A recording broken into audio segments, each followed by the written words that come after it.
기도하고 오늘 이제 세 번째 시간이 되겠습니다. 기도하겠습니다. 하나님께서 저희들을 사랑하셔서 이렇게 교회사, 근현대 교회사에 대해서 이렇게 상고하고자 합니다.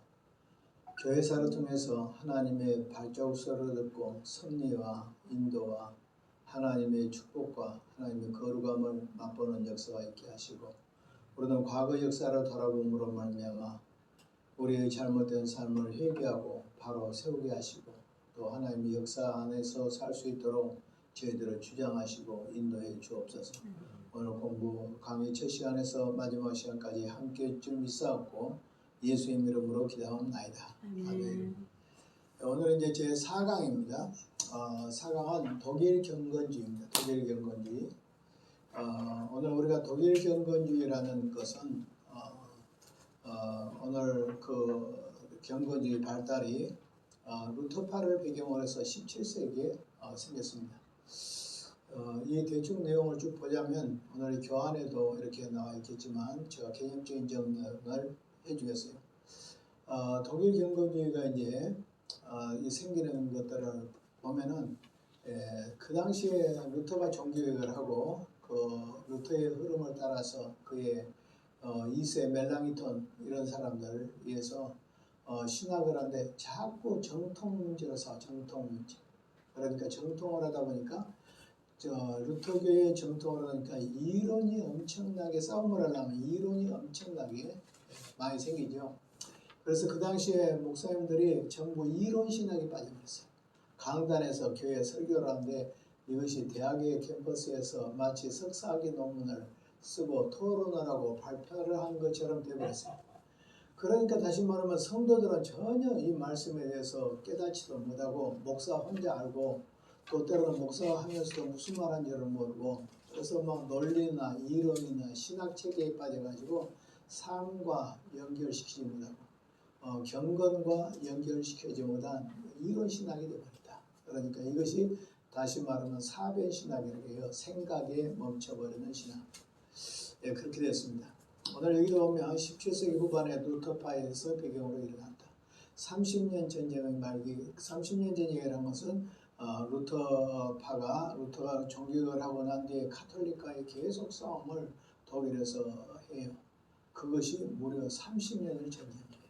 그래서 이 신앙의 30년 전쟁을 끝나서 결국 1648년부터 돼가지고 그때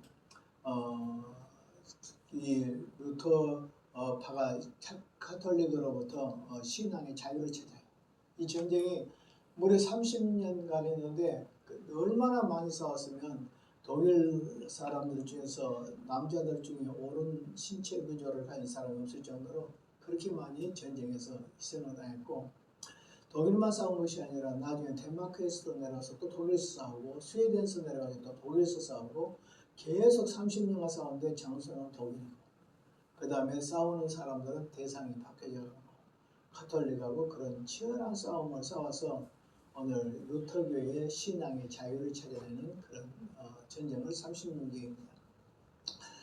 독일교회는 정통주의를 내세워가지고 경건주의에 무관심한 거예요. 정통주의라고 해서 내 신앙이 성경하고 일치해, 루터하고 일치해 이렇게 하다 보니까 계속 이론 신학이 돼버리고 이 신학 자체가 삶과 연결을 시키지 못한 실천이 없는 이론 신학이 돼버려서 이런 신학을 향해서 사변 신학이라고 합니다. 그래서 이 정통주의를 내세우다 보니까 경건주의에는 무관심하고 또 영적인 침체가 나와요. 성경 규제는 엄청나게 나오고 설교도 엄청나게 하고 아주 설교도 뭐 박사한 설교하듯이 하는데 성도들의 영혼은 다 죽는 거예요. 성령의 역사는 일어나지 않고. 그러니까 교회 자체가 영적 침체에 빠져버리는 그런 위기를 맞이하죠. 이럴 때 이제 기성교회가 이제 풍속이 다시 말해서 하나님 말씀의 교회를 지배하고 성도들을 지배한 삶이 거룩해지는데 이제 하나님 말씀의 지배를 당하지 못하니까 결국 죽은 신앙이 되고 생명 없는 신앙이 되고 그 다음에 영적인 설교가 없고 또 체험이 그리스도를 통한 체험이 없고 신앙의 생활을 소홀히 하고 그 다음에 기성교회가 속화돼 가지고 이런 가운데 이렇게는 안 되겠다 해서 나온 독일의 루터교 안에서 일어난 삶과 연결시키는 개인의 경험과 연결시키는 거룩함과 연결시키는 체험과 연결시키는 운동이 일어나는데 이것이 독일 경건주의. 그 다음에 경건주의 정의 이미 다 설명을 했어요. 17세기 말 독일의 루터파에서 교회 내에서 일어났는데 신비계통의 운동으로 성령과 내적 생명을 존중히 여기는 운동이다. 그러니까 하나님의 말씀을 통하여 내적 체험이라고 해서 하나님의 말씀을 통하여 성령의 역사를 경험하는 것. 이것이 내적 체험이에요. 그러다 이제 이렇게 되다 보니까 사람들이 자꾸 기도를 하게 되고 성경을 읽게 되고 기도를 하게 되고 말씀을 묵상하게 되고 말씀을 붙잡고 기도하게 되고 그러니까 삶이 회복되고 믿음과 생활이 회복되고 거룩함이 회복되는 그런 역사가 독일 경건주의입니다. 주장입니다. 심령의 광명이 있어야 성경의 진리를 바로 이해할 수 있다. 우리가 아무리 지식적으로 많이 안다고 해도 성령의 역사 없이 성경을 알면 교만이에요. 그것은 바로 지적 교만이 되겠어요. 어떤 교단에 보면 성경 기절을 줄줄줄줄해. 목사 어떤 교단에서 성경 얼마나 많이 하냐 하면 설교를 하면 목사도 모르는 성경 기절을 성도들이 다 하고 줄줄줄 다 해. 목사님 설교하면 마태복음 몇 장 하면 벌써 내용 다 나오고 고린도에서 몇 장 하면 내용 다 나오고 그래요. 그런데도 불구하고 그러면 우리가 생각하는 신앙이 겁나게 좋을 것 같죠. 안 좋아요. 아주 그 아는 지식을 가지고 교인들이 교역자로 공부하고 그 다음에 교만이 가져버리고 교역자로부터 자칭 내가 마치 성경을 다 아는 것처럼 바리새인 오늘날 말하면 신종 바리새인들이 되는 그런 것을 있을 수 있어요. 그래서 우리가 성령의 역사 없이 성경을 하는 교만이다. 성령의 역사가 없이 성령을 알면 그것은 거룩이다. 항상 그리고 또 성령의 역사가 없이 성경을 알게 되면 정죄를 해요. 모든 지식을. 근데 성령의 역사 가운데 말씀을 배우면 회개를 해요.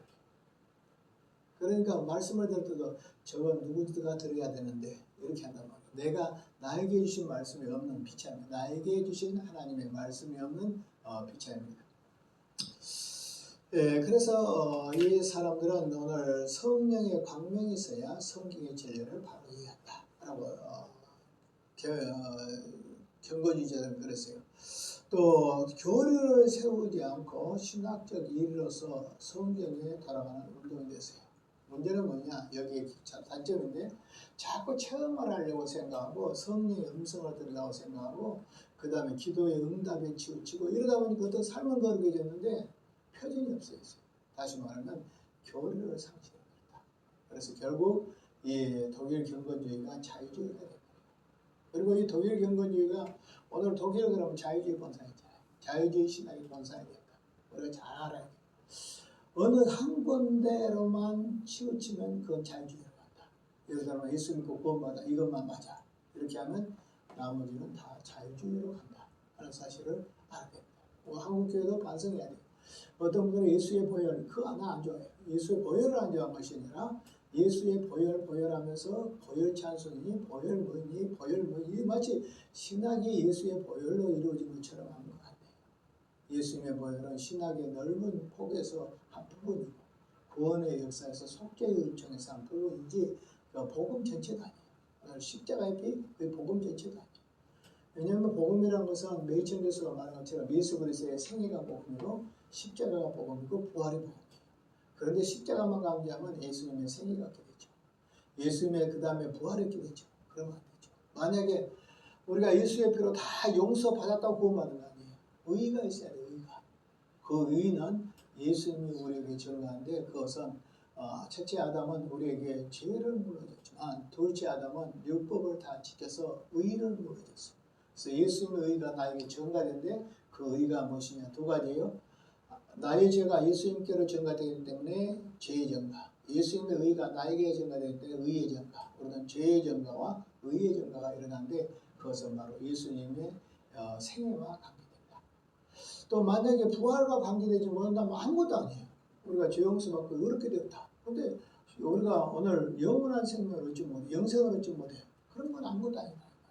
그러니까 복음을 폭넓게 봐야 되고 모든 교리를 폭넓게 봐야 되고 이렇게 된다 하는 겁니다. 그래서 이 사람들은 이제 다른 교리를 세우지 않고 신학 이론에서 성경으로 돌아가는 운동을 이제 하는데, 성경으로 돌아가는 운동은 좋지만 어느 부분 교리를 회피하면 안 된다 하는 겁니다. 그 다음에 성령의 성결의 힘으로 갱신난 자만이 마음의 빛을 가질 수 있다. 다시 말하면 성령의 역사에 의해서 말씀이 내 속에 성령의 역사로 깨달아지면 바로 내 마음에 항상 성령의 성기의 빛 가운데 알 수 있어요. 성령의 역사 없이 성경을 보면 그것은 불이 꺼진 속에 성령이 있는 것과 똑같아요. 그런데 성령의 역사였으면 불을 켜놓고 보는 것과 똑같아요. 그래서 신학적에서는 이걸 성령의 조명이라고 해요. 성령의 조명. 그러나 항상 성령의 조명이 있어야 된다 하는 겁니다. 그러면서 오늘 요약해 본다면 경건주의는 오늘 이론적인 지성주의를 배경하고 개인적인 경험의 신앙을 강조하고 성경의 기본적인 진리를 강조하며 제도적인 국가교회에 속해 있는 것으로 만족하지 않고 스페너 같은 사람들은 진지한 기독신자가 되고자 했고, 프랑케 같은 사람은 회개하는 자가 되고자 했고, 진센돌프 같은 사람은 주를 사랑하는 자들이 되려고 했고, 분리주의자들은 성령에 충만한 자들이 되라고 했다 하는 겁니다. 그래서 이제 처음에는 좋았어요. 처음에는 좋은데 이거 점점 가면서 교리가 떠나, 그리고 생활, 기쁨, 내적 성령의 음성, 그런 것들을 자꾸 하다 보니까 나중에는 성경을 벗어나버린다. 어떤 체험을 따라가다가 성경을 벗어나버린다. 그리고 성경의 진리나 교리를 결국 강조하지 않게 되니까 오늘날 말한 것처럼 뭐냐면 교리적 실존, 그것은 신학적 실존이다. 그렇습니다. 그래서 오늘 교회 안에서 이제 따로 모임을 가졌다고 함으로 말미암아 오늘 교회 안에서의 근대 교회 안에서의 영적 경신 운동이다 이렇게 말합니다. 그래서 독일 경건주의는 오늘 사변화돼가는 신학을, 이론에 빠지는 신학을 성령의 역사로 생명을 집어넣고 성경을 생활과 연결시키고 또 성경을 생활 속에서 체험하고 또 성경을 통해서 우리의 삶을 회개하고 거룩함에 이르는 운동이기 때문에 좋습니다. 운동은 좋은데 결과는 단점은 뭐냐? 결국 이들이 교리를 회피해버렸고 그 다음에 신학을 등져버린 결과 자유주의 신학 원상이 되고, 지금 현재 모라비안 교들도 그런 것인데 동성연애까지 받아들입니다. 독일에서 지금 자연히 받아들여요. 그러니까 그 종교의 뿌리가 된 그 나라가 통째로 다 쓰고 있어요. 이것이. 그 다음에 이제 할레 대학입니다. 브란데부르크의 작곡가 세운 설립한 이 할레 대학은 매우 중요한 것은 성교학원, 이것이. 그래서 스페너라는 사람은 경건주의의 선구자거든요. 경건주의의 선구자니 더 사람도 아는 그런 사람도 있는데, 오늘 이 사람이 오늘 이 스페너의 권유로 그 다음에 이제 이 할레 대학의 프랑크가 신학부 경영을 맡았습니다. 그러니까 스페너의 권유로 그 다음 경건주의의 그 지도자 프랑케가 할레 대학의 신학부의 경영을 맡았다. 그리고 경건주의 운동에 대해서 조직적으로 학문적으로 주도했어요. 그리고 창설된 지 반세기도 안 돼서 50년도 안 돼서 6,000명 이상의 목사가 할레 대학에서 나왔어요. 대단하죠. 신학부를 세워서 50년도 안 된 사이에서 나오는 목회자가 6,000명입니다. 이건 진짜 놀라운 일입니다. 이때 이제 그 선교사들이 할레 대학에서 많이 나오는데 어느 정도 되냐면 아이슬란드 같은 데 이런 데 선교사들이 가 있고, 그 다음에 또 저기 그린랜드 같은 데 이런 데까지 선교사들이 가 있었어요. 지금도 아이슬란드의 수도에 가면 제일 높은 건물이 있습니다. 70층입니다. 70층. 그거에 뭔 줄 아세요? 루터 교회가 아이슬란드에서 가장 높은 70층 건물을 때는 그런 교회가 레베니크라는 수도에 아이슬란드 수도에 있습니다. 루터교. 그래서 여기에서 6천 명의 사람들이 나와가지고 목회자들 안에서 목회자는 또 수많은 선교사들이 나와서 세계 각국으로 파송을 했고 그 다음에 독일 경건주의 운동의 중심지가 된 대학이 할레대학이다. 할레대학은 스페네가 프랭크를 통해서 신학부를 세우게 한 데에 프랭크가 신학부를 잘 지도해가지고 무려 50년이 안 돼서 6천 명의 목사들이 배출되었고 그 가운데 수많은 선교사들이 배출되어서 그 당시에 북유럽 각국에 수많은 선교사들을 파송했다. 그 다음에 경건주의 결과입니다. 경건주의는 이제 새로운 이렇게 우리가 생각하면 이 교회에 쓰었어. 그러니까 나서 새로운 교파를 하나 만들어. 그런데 그게 아니에요. 옛날에 보면 사람들은 박해를 받으면서도 그 교단을 떠나지 않는 거예요. 청교도도 그랬고 또 오늘 이 경건주의자들도 루터교를 떠나지 않는 거예요. 루터교가 그렇게 타락하고 일어나되고 생명 없고 서로 정죄하고 교만이 가득 차고 우리 같으면 튀쳐나와버리고 싶은데 그들은 그래도 다른 교단을 세우지 않고 루터교 안에 머물러 있었다. 그러니까 머물러 있으면서 루터교의 경신운동을 하나겠고 개혁운동을 하나겠다. 이것은 오늘 우리가 본받아야 돼. 오늘 언론 한번 나와가지고 교회 몇 개 해가지고 총회장하고 그거 한데 그래서 잘못된 그리고 루터파의 이 정통파가 있습니다. 그래서 루터파의 정통파, 하나는 비텐베르크 중심의 정통파.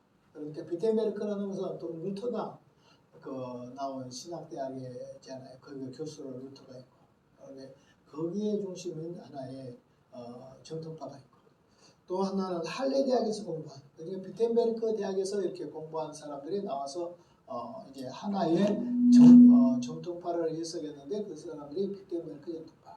그 다음에 프랑케를 통해서 할레 대학에 신학과를 세워지고 그러면서 거기에 6천 명의 목회자들이 나오면서 거기에서 생기는 하나의 정통파가 나왔는데 그것이 바로 할레 대학의 중심의 경건파다.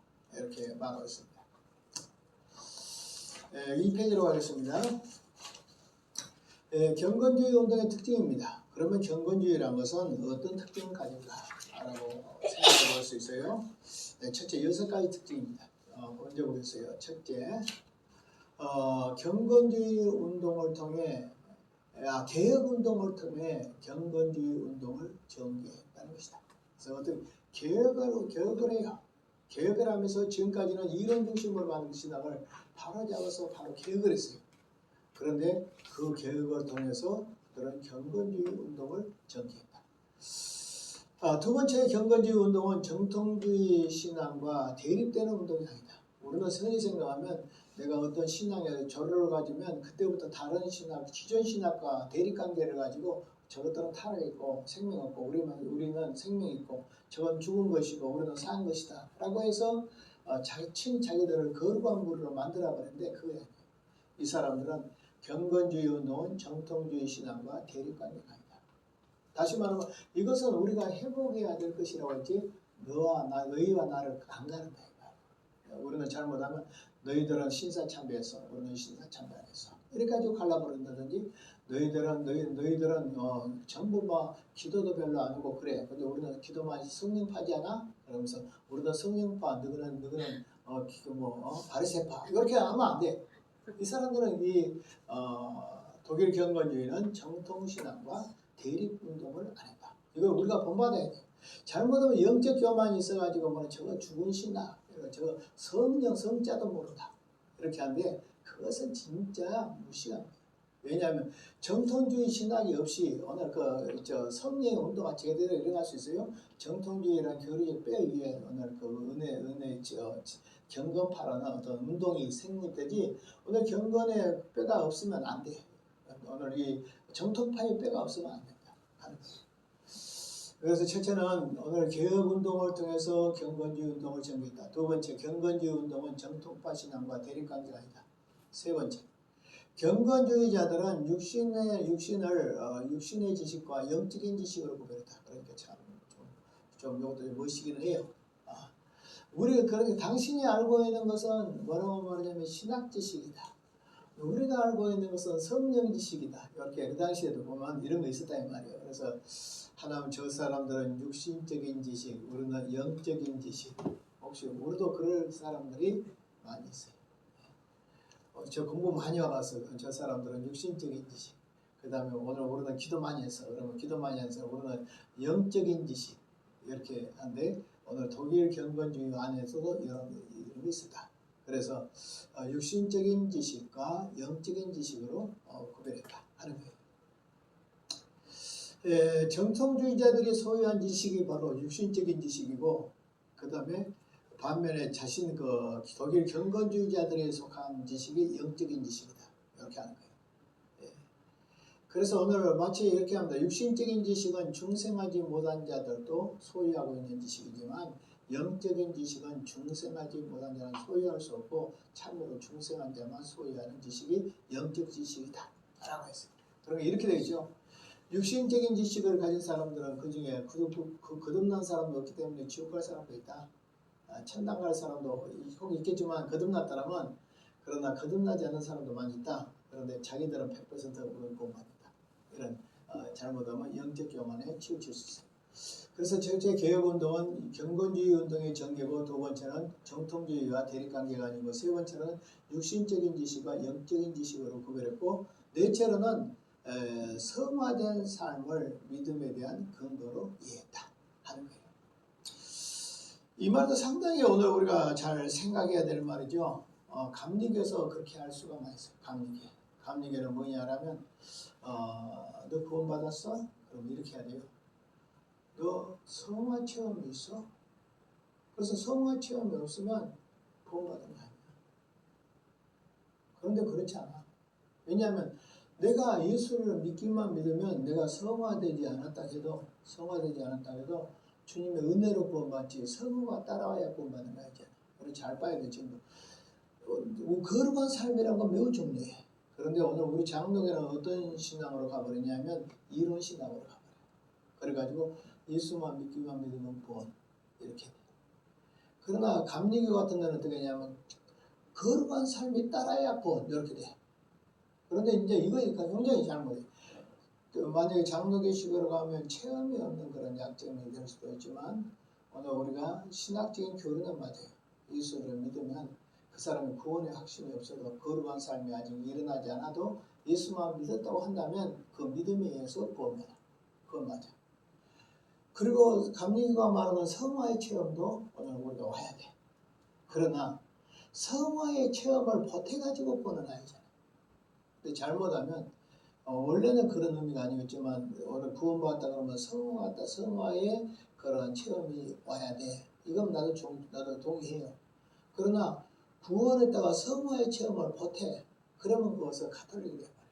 근데 그래서 잘못하면 알미니안이 카톨릭의 세미펠라기오스주의하고 비슷하게 됩니다. 그래서 늘 우리가 조심해야 됩니다. 순복음에서도 그러니까 순복음이 상당히 알미니안주의거든요. 이렇게 그는 뭘부터 체험을 붙여. 방언해? 이렇게 하거든요. 뭐 했어? 그래서 마치 옛날에 지금은 안 그렇지만 옛날에는 방언을 못하면 성령 체험을 못하고 성령세를 받지 않았고 그 다음에 구원을 받지 못한 것처럼 그렇게 말한 것은 삶이 상당히 알미니안주의하고 가까워요. 순복음이 그래서 개인적으로 순복음 안에도 칼빈주의자들이 많이 있지만 그러나 전체적인 흐름은 알미니안주의로 가고 있습니다. 그래서 우리가 잘 조심해야 된다. 성화의 삶은 반드시 와야 된다. 그러나 성화의 삶이 구원에 첨가된 건 아니다. 구원은 오직 믿음으로 받는 것이다. 라는 사실을 우리가 기억해야 되겠습니다. 그래서 오늘 경건주의자도 이거의 문제다. 성화된 삶이 있을 때 그것이 믿음의 근거다. 물론 참 믿음의 근거는 성화라야 되니까. 근데 문제는 저 믿음에다가 뭐냐면 성화까지 포함시키는 결과가 나타난다. 그 다음에 천년왕국 사상의 복음이다. 오늘 요한 빌림 패터슨은 천년왕국론을 대표하는 신학자인데 그는 계시록 20장의 천년왕국 사상을 그리스도와 더불어 천년 동안 왕노릇하게 될 때에 미래의 왕국에 대한 예언의 말씀으로 이해했다. 그러면 오늘 그러니까 이 사람들은 문자적으로 1,000년 동안 예수님이 재림하면 땅 위에서 이 우주가 지금 현재 있는 우주죠. 그 생태계의 물 지금은 오염되고 공해돼서 못 먹잖아요. 그러나 예수님이 재림하면 이 세상의 자연 환경도 바꿔 하나님이 새롭게 바꾼데 어떻게 되냐면 에덴 동산처럼 처음 지었던 것처럼 이렇게 오염도 없고 그 다음에 공해도 없고 완전히 갱신을 한 상태에서 이 땅에서 1,000년 동안 그리스도를 더불어 왕노릇한데 그 왕노릇은 어디서 왕노릇하느냐 그러면 천년성 바깥에 있는 세상 사람들이 예수님 재림한 뒤에도 찬송한다. 남아있어. 그런데 마귀 역사를 결박해버렸기 때문에 마귀 역사가 없어. 그러니까 저 세상도 굉장히 순종을 잘해. 다만 죄성은 있지만 마귀를 결박해서 음부에다 가다버렸기 때문에 무정에다 가닿기 때문에 마귀 역사가 없으니까 굉장히 사람들이 순해. 그리고 이때가 되면 예수님이 다스리고 예수님을 섬기는 우리들이 다스리니까 그 땅을 다스리니까 인구는 별로 많지 않지만 그때 이 세상 바깥의 사람들도 천년성 바깥의 사람들도 나무의 수완처럼 될 것이다.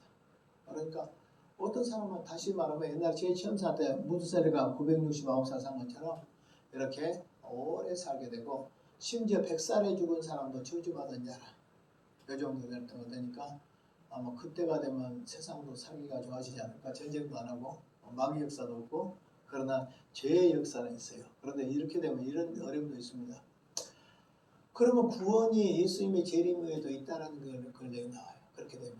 왜냐하면 예수님과 그 다음에 제자들이 우리들이 나갈 때 심심해서 나간 거 아니잖아요. 그들에게 복음을 전하면서 나가지 않았겠어요? 그렇다고 가정해 볼 때 예수님 재림 후에도 마치 구원이 있는 것으로 우리는 생각되고 만약에 택한 백성도 있을 거잖아요. 택한 백성이 있으면 복음을 전했을 것이고 복음을 전할 수 있으면 구원을 받을 수 있다. 이렇게 생각할 수 있어요. 할 수 있어요. 그러나 성경적인 근거를 대그는 못해요. 이론적으로는 맞지만 성경적인 근거를 대그는 못해요. 그러니까 그런 말을 조심해야 돼요. 우리가 이런 말은 그래서 이 당시 독일 경건주의도 천년왕국을 그대로 믿고 있었다. 이렇게 말하고 있습니다. 그 사람이 바로 요한 비렐름 페터슨이라는 사람이다. 라고 하는 겁니다. 그 다음 6번째 경건주의자들은 그리스도의 재림의 일자와 관심이 많았어요. 이건 오늘 시한부정 말론, 상당히 시한부정 말론이 그 당시에 많이 있었다 하는 겁니다. 그래서 오늘 요한 하일리 영스 틸링은 그리스도의 재림 날짜를 1835년에 재림한다. 이렇게 했습니다. 그리고 농부 출신 요한 마이클 한이라는 사람도 뭐라고 말하냐면 하나님의 나라가 임한다 라는 주제로 설교했어요. 또 많은 사람이 따르게 됐습니다. 그 당시에 시한부정 말론이 많았다. 오늘 우리나라에도 지금 여러분들이 잘 모르지만 길선주 장로라고 있죠. 길선주 목사. 그 사람이 시한부정 말론을 했어요. 그러니까 지금도 의의를 제기해요. 60몇 년 동안 예수님 재림한답니다. 그것은 우리가 어떤 면에서 막 경건하게 살다 보면 그 다음에 막 주의 재림을 사모하다 보면 그냥 내가 그냥 이런 생각이 든 거, 내 생각이 든 걸 가서 그냥 예언이다라고 표현해버리는 그런 무서운 게. 그러니까 우리가 기도했다가 어떤 기도 중에 생각이 들어왔어. 그것을 그래서 하나님 계시다면 안 돼. 그것도 한 번 딱 들어왔는데 그걸 계시다 그러면 그건 더 안 돼. 자꾸 기도하는데 동일한 의미로 자주 반복돼서 나타나면 그것은 참고만해. 주장하지 마라. 그리고 특별히 성경과 반대되는 이론에서는 때와 기한은 너희 알 바 아니요 오직 성령이 너희에게 임하면 권능을 받고 예루살렘과 유대와 사마리아 땅까지를 증인되라. 이렇게 했으니까 오늘 우리는 때와 시기는 알 바가 아니라 근데 자꾸 때와 시기에 대해서 그렇게 자꾸 생각이 난다? 그런 것은 하지 마. 비선민적이야. 두 번째로는 재림의 때는 뭘 해야 돼요? 때와 장소의 때의 문제가 아니라 사역의 문제라. 오직 성령이 임해서 땅끝까지 복음을 전하는 건 아무리 해도 이단이 안 돼. 알았어요? 우리가 성령의 역사로 복음 전하는데 그거 아무래도 이단인데 그래서 우리가 사역을 강조하면 정말의 사역을 강조해야지 정말의 때를 강조하면 오늘 시한부 정말이 되고 오늘 독일의 경건주의자도 이러한 사람들이 빠져있다. 루터교 안에서도 이런 시한부 정말론자들이 상당히 많이 있었어요. 특별히 과격파 루터교 안에 시한부 정말론이 많았어요. 또 심지어 청교도는 이런 정말론도 있었습니다. 영국에서 박해를 하죠. 그러니까 잉글랜드, 미국 대륙으로 가죠. 그런데 거기를 뭘로 왔냐면 천년왕국으로 왔어요. 다시 말하면 그것이 하나님의 우리의 이유에서 이 장소적으로는 정말론이다. 그리고 그 정말론에 빠지다 보니까 어떤 일이 벌어지냐면 이스라엘 백성들이 가나안 땅에 들어갈 때 7 족속은 다 죽여야 되지 않냐? 그처럼 오늘 우리도 미국에 가서 잉글랜드 가서 우리가 사는데 복음을 전해도 변화가 없고 자꾸 산속에 들어가 살고 뻘거벗고 살고 그런 인디언들을 보니까 성질이 나니까 저것들은 가나안 7 족속이다. 알아가지고 나중에 청교도들이 복음 전했는데 그들이 전한 복음을 믿은 그들에게 복음 전한 청교도들이 도리어 총으로 쏴 죽여서 사람들을 엄청나게 많이 죽였습니다. 이것은 지금 미국의 역사 속에 있는데 이것들은 다 꾸며가지고 전혀 그런 이야기를 안 하죠. 맨날 청교도들이 가가지고 뭐 학교 세웠네, 교회 세웠네, 집 세웠네 이런 이야기를 하죠. 네. 그래서 이들은 천년왕국 사상에 복구를 했다. 그 다음에 특별히 그리스도의 재림의 일자에 대해서 시한부 정말론을 주었다.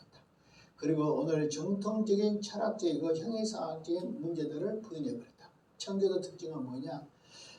철학적인 거, 형이상학적인 거, 이론적인 거, 그 다음에 어떤 신학적인 어떤 것들 이런 것들을 싫어해요. 또 어떤 객관적인 어떤 성경에서 출발한 것도 싫어하고 그러니까 뭐냐면 항상 오늘 우리가 성경을 해석이나 교회에서나 중요한 것은 객관과 주관 두 개가 있습니다. 그런데 객관만 있고 주관만 없으면 뭐이 되냐 그러면 오늘 아까 정통주의, 독일 경건주의에 이 경건주의가 발생하게 된 원래 정통파 이거 돼요. 이거 돼. 근데 반대로 뭐냐 그러면 어떤 주관적인 것을 계속 강조해버리면 나는 이단이 돼버려. 그러니까 이거 두 개가 같이 가야 된다.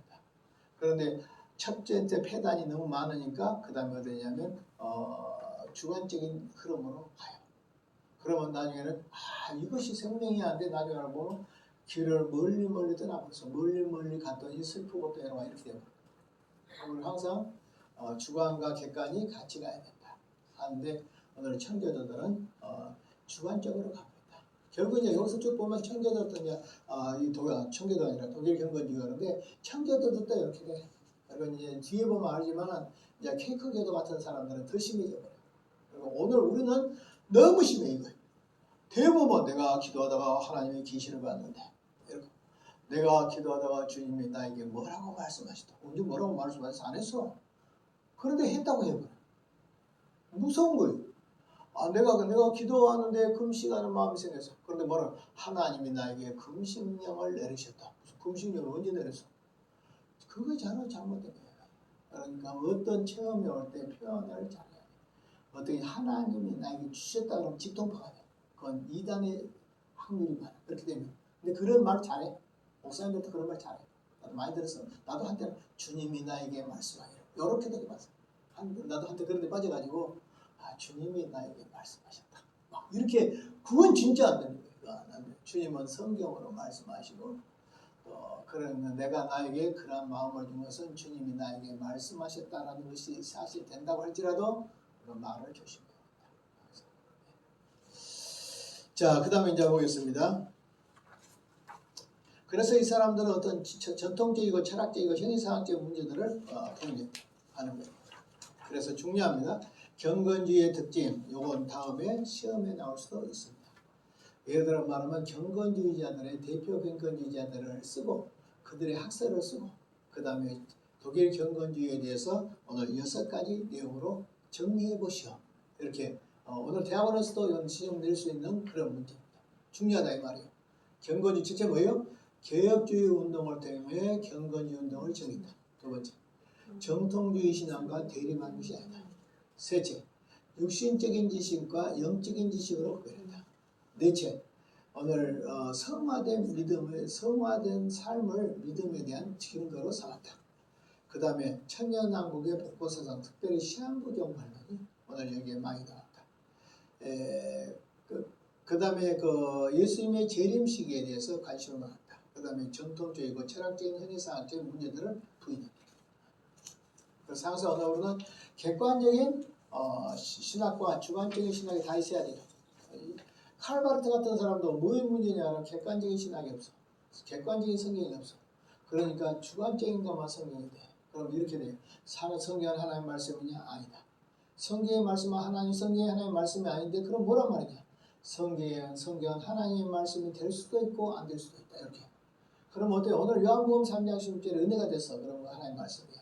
내일은 읽어보니 그 말씀이 은혜 안 돼. 그러면 은혜가 하나님의 말씀이 아니야. 그러니까 객관적인 하나님의 말씀을 부인해버리면 주관적인 하나님의 말씀만 가지게 되고 주관적인 말씀을 가지면 바로 내가 잘못된 성경을 이탈하고 잘못된 겁니다. 그러니까 예를 들어 말하면 자유주의 신학은 성경에 있는 내용을 너무 부인해서 다녀요. 이 칼바르트 신학은 너무 강해가지고 성경 바깥으로 튀어나가 버렸어. 하나는 성경 안을까 성경의 내용을 가감시키니까 문제라면 이 신정통일은 성경 자체에서 밖으로 튀어나가 버렸다. 너무 강조하다 보니까 성경보다 더 강조한 성경이 나와버렸다. 그러니까 오늘 성경과 오늘 하나님의 계시를 일치로 보지 않는 그런 결과가 나타났어요. 자, 넘어가겠습니다. 4페이지로 가서는 경건주의 운동이 후세에 미친 영향입니다. 여기 보면 경건주의 운동에서 특별히 나폴레옹 시대에 독일에서 부활하여 다른 나라로 흘러들어가게 됐다. 경건주의는 나폴레옹 시대에 독일에서 부활돼가지고 그 다음 다른 나라로 흘러들어갔다. 스코틀랜드의 홀덴 형제단, 이것도 독일 스코틀랜드까지 영향을 줬다 이 말이죠. 영국에. 그 다음에 스위스의 모든 형제단, 이 사람들은 또 바로 경건주의 영향. 또 러시아의 황제 알렉산더 1세의 이상주의 신성동맹, 이런 것도 보면은 독일 경건주의 운동이다. 그러니까 독일 아세나트만 영향을 준 것이 아니라 스코틀랜드에도 영향을 주고 또 러시아에도 영향을 주고 또 스위스까지 영향을 줬다는 것은 유럽 각처에 독일 경건주의 영향이 대단히 많이 영향을 줬다 하는 겁니다. 독일 경건주의에서 경건주의가 독일에서 부활한 후에 지도자로서는 바로네스 폰 클레텐이라는 사람, 그 다음에 레안드라는 사람도 있습니다. 루터교도 레안드는 개종한 유대인인데 어린 나이와 같이 순수한 신앙으로 동시대 사람들에게 큰 감명을 주었습니다. 레안드의 제자로서는 그의 따뜻하고 헌신적인 경건주의의 정신을 물려받은 프리드푸르 같은 사람이고 또 경건주의가 19세기 후반에 독일에서 구루터교에 두드러진 특징이 되었습니다. 그것은 오늘 교회가 복음전도의 헌신과 자선을 베푸는 일에 최선을 다했다. 그러니까 독일 교회가 상당히 이제 생활로 돌아온 거예요. 독일 경건주의 영향 때문에 루터파가 상당히 생활로 돌아와서 그 생활에서 구제라든지 선교라든지 이런 데 또 관심을 갖게 됐다. 그러니까 경건주의가 결국 루터교 안에서 일어나서 루터교를 변화시켰다. 이거는 대단한 거예요. 이것은 우리가 본받아야 될 일이에요. 우리는 니하고 나하고 안 맞으면 다른 데 가서 교단하세요. 이거는 육신적인 사람, 우리 영적인 사람이에요. 여러분들 이 사람들은 그 안에서 개혁을 하려면 얼마나 힘들겠어요. 개혁을 해서 끝까지 개혁을 해서 독일 루터교를 경건주의 바탕 위에 세웠다. 그것은 이탈하지 않고 그 안에서 세웠다. 이것은 우리들에게 상당히 공직입니다.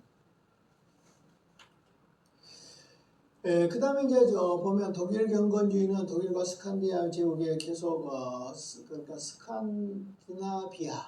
스칸디나비아라는 것은 뭐냐면 유럽에 올라가다 보면 유럽의 독일에서 덴마크에서 쭉 올라가면 뭐 되냐 그러면 유틀란트 반도가 있고 러시아하고 관계된 부분인데 북유럽이에요. 한쪽에는 길다란 노르웨이가 있고 가운데 또 스웨덴이 있고 또 핀란드가 있고 그래서 스칸디나비아 반도 하면 노르웨이, 핀란드, 그다음에 핀란드, 스웨덴, 노르웨이. 그런데 실제적으로 그 지역이 있잖아요. 아주 북쪽에 있죠. 그런데 이 해안 굴곡이 아주 심해. 그래가지고 기온이 따뜻해. 겨울에도 아이슬란드 기온이 뭐 저 북쪽에 있잖아요. 나무도 잘 안 자라. 근데 평균 기온이 몇 도인지 아십니까? 영하 3도. 그럼 우리나라 날씨하고 내리는 안 춥지만 해안에 있는 데는 따뜻해. 그 해안의 영향 때문에. 그래. 그 다음에 이제 더 보면, 조지 밀러, 이런 사람들도, 보면, 독일 경건주의 영향이다. 조지 밀러 기도 많이 하잖아요. 이런 것도 알고 보면 독일 경건주의 영향. 그러니까 독일 경건주의 영향이 루터계만 한 게 아니라 이것이 그 유럽 전체에 엄청난 많은 영향을 먹었어요. 그 다음에 침례교의 위대한 설계자 찰스 스펠전 있죠. 상당히 놀랍죠. 찰스 스펠전도 알고 보면 독일 경건주의 영향을 먹었다. 그건 청교도지만, 그러니까 청교도까지라도 오늘 알고 보면 독일 경건주의 영향을 먹은 것이다. 그 다음에 또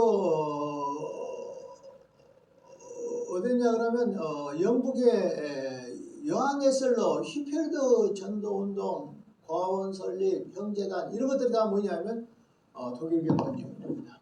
대단하죠.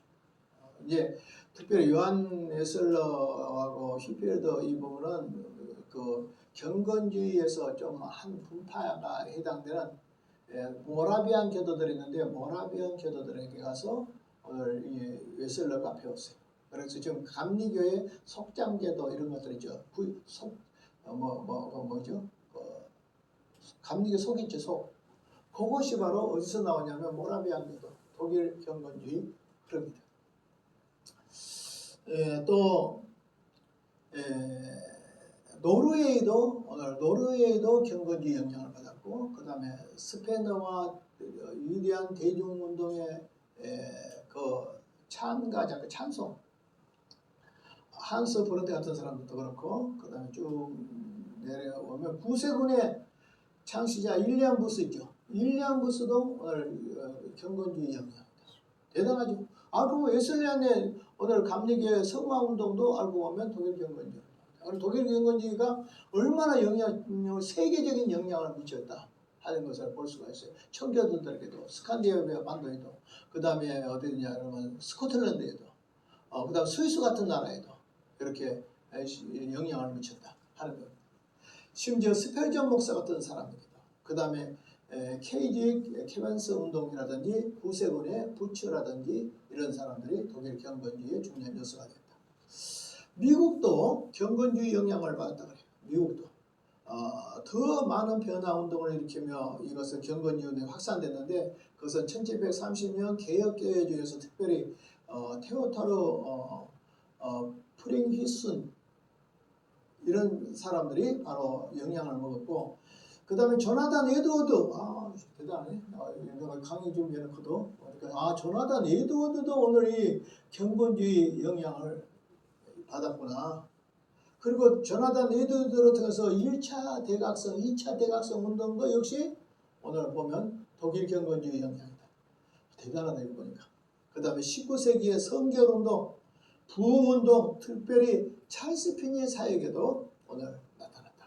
오늘 우리가 잘 알아야 될 것 같아요. 찰스 피니를 좋아하는 사람도 있지만 찰스 피니는 칼빈 없는 칼빈이다 이렇게 생각해요. 칼빈 장로교지만 장로교 아닌 그 사람은. 그리고 하나님 주권을 강조하잖아요. 그 사람들은 인간의 굉장히 어떤 의지, 노력. 그래서 이렇게 할 때는 이렇게 하면 부흥이 일어난다. 이렇게 하면 이렇게 부흥이 일어난다. 그래서 어떤 인간의 수단과 방법을 많이 동원해서 부흥 운동을 하려고 하는데, 그것이 바로 찰스 피니의 부흥운동이다. 그런데 오늘날도 나도 찰스 피니 책 많이 봤어요. 그런데 처음에 나는 그거 몰랐을 때는 상당히 그를 흠모해가지고 나도 찰스 피니처럼 막 이랬는데, 알고 보니까 이 사람은 칼빈 없는 칼빈주의고, 그 다음에 이 성경적이지 않다. 그리고 오히려 알미니안하고 가깝고 이성주의자다. 특별히 인간의 어떤 이성의 역할을 부흥에 너무 많이 부여한다. 그러나 똑같이 부흥이지만 조나단 에드워드 같은 사람은 하나님의 주권적인 역사를 강조하죠. 부흥은 하나님의 손에 있고 하나님의 주권에 있다 하는 것을 말하고 있습니다. 그 다음에 최근에서 일어난 일들 있죠. 신오순절파, 그 다음 하우스케어 운동, 또 오늘 20세기에 오순절 부흥 운동의 근간이 됐다. 바로 이것은 바로 스페너라는 이 독일 경건주의 선구자인데 그 사람의 영향이 것이 컸다. 그러니까 오늘 알고 보면 현재 순복음 운동까지라도 알고 보면 독일 경건주의입니다. 그러니까 순복음 내가 뭐 깨달아서 뭐가 아니 뿌리 파면 어디까지 나옵니다? 독일 경건주의까지 나온다. 그러니까 독일 경건주의 운동이 대단하다.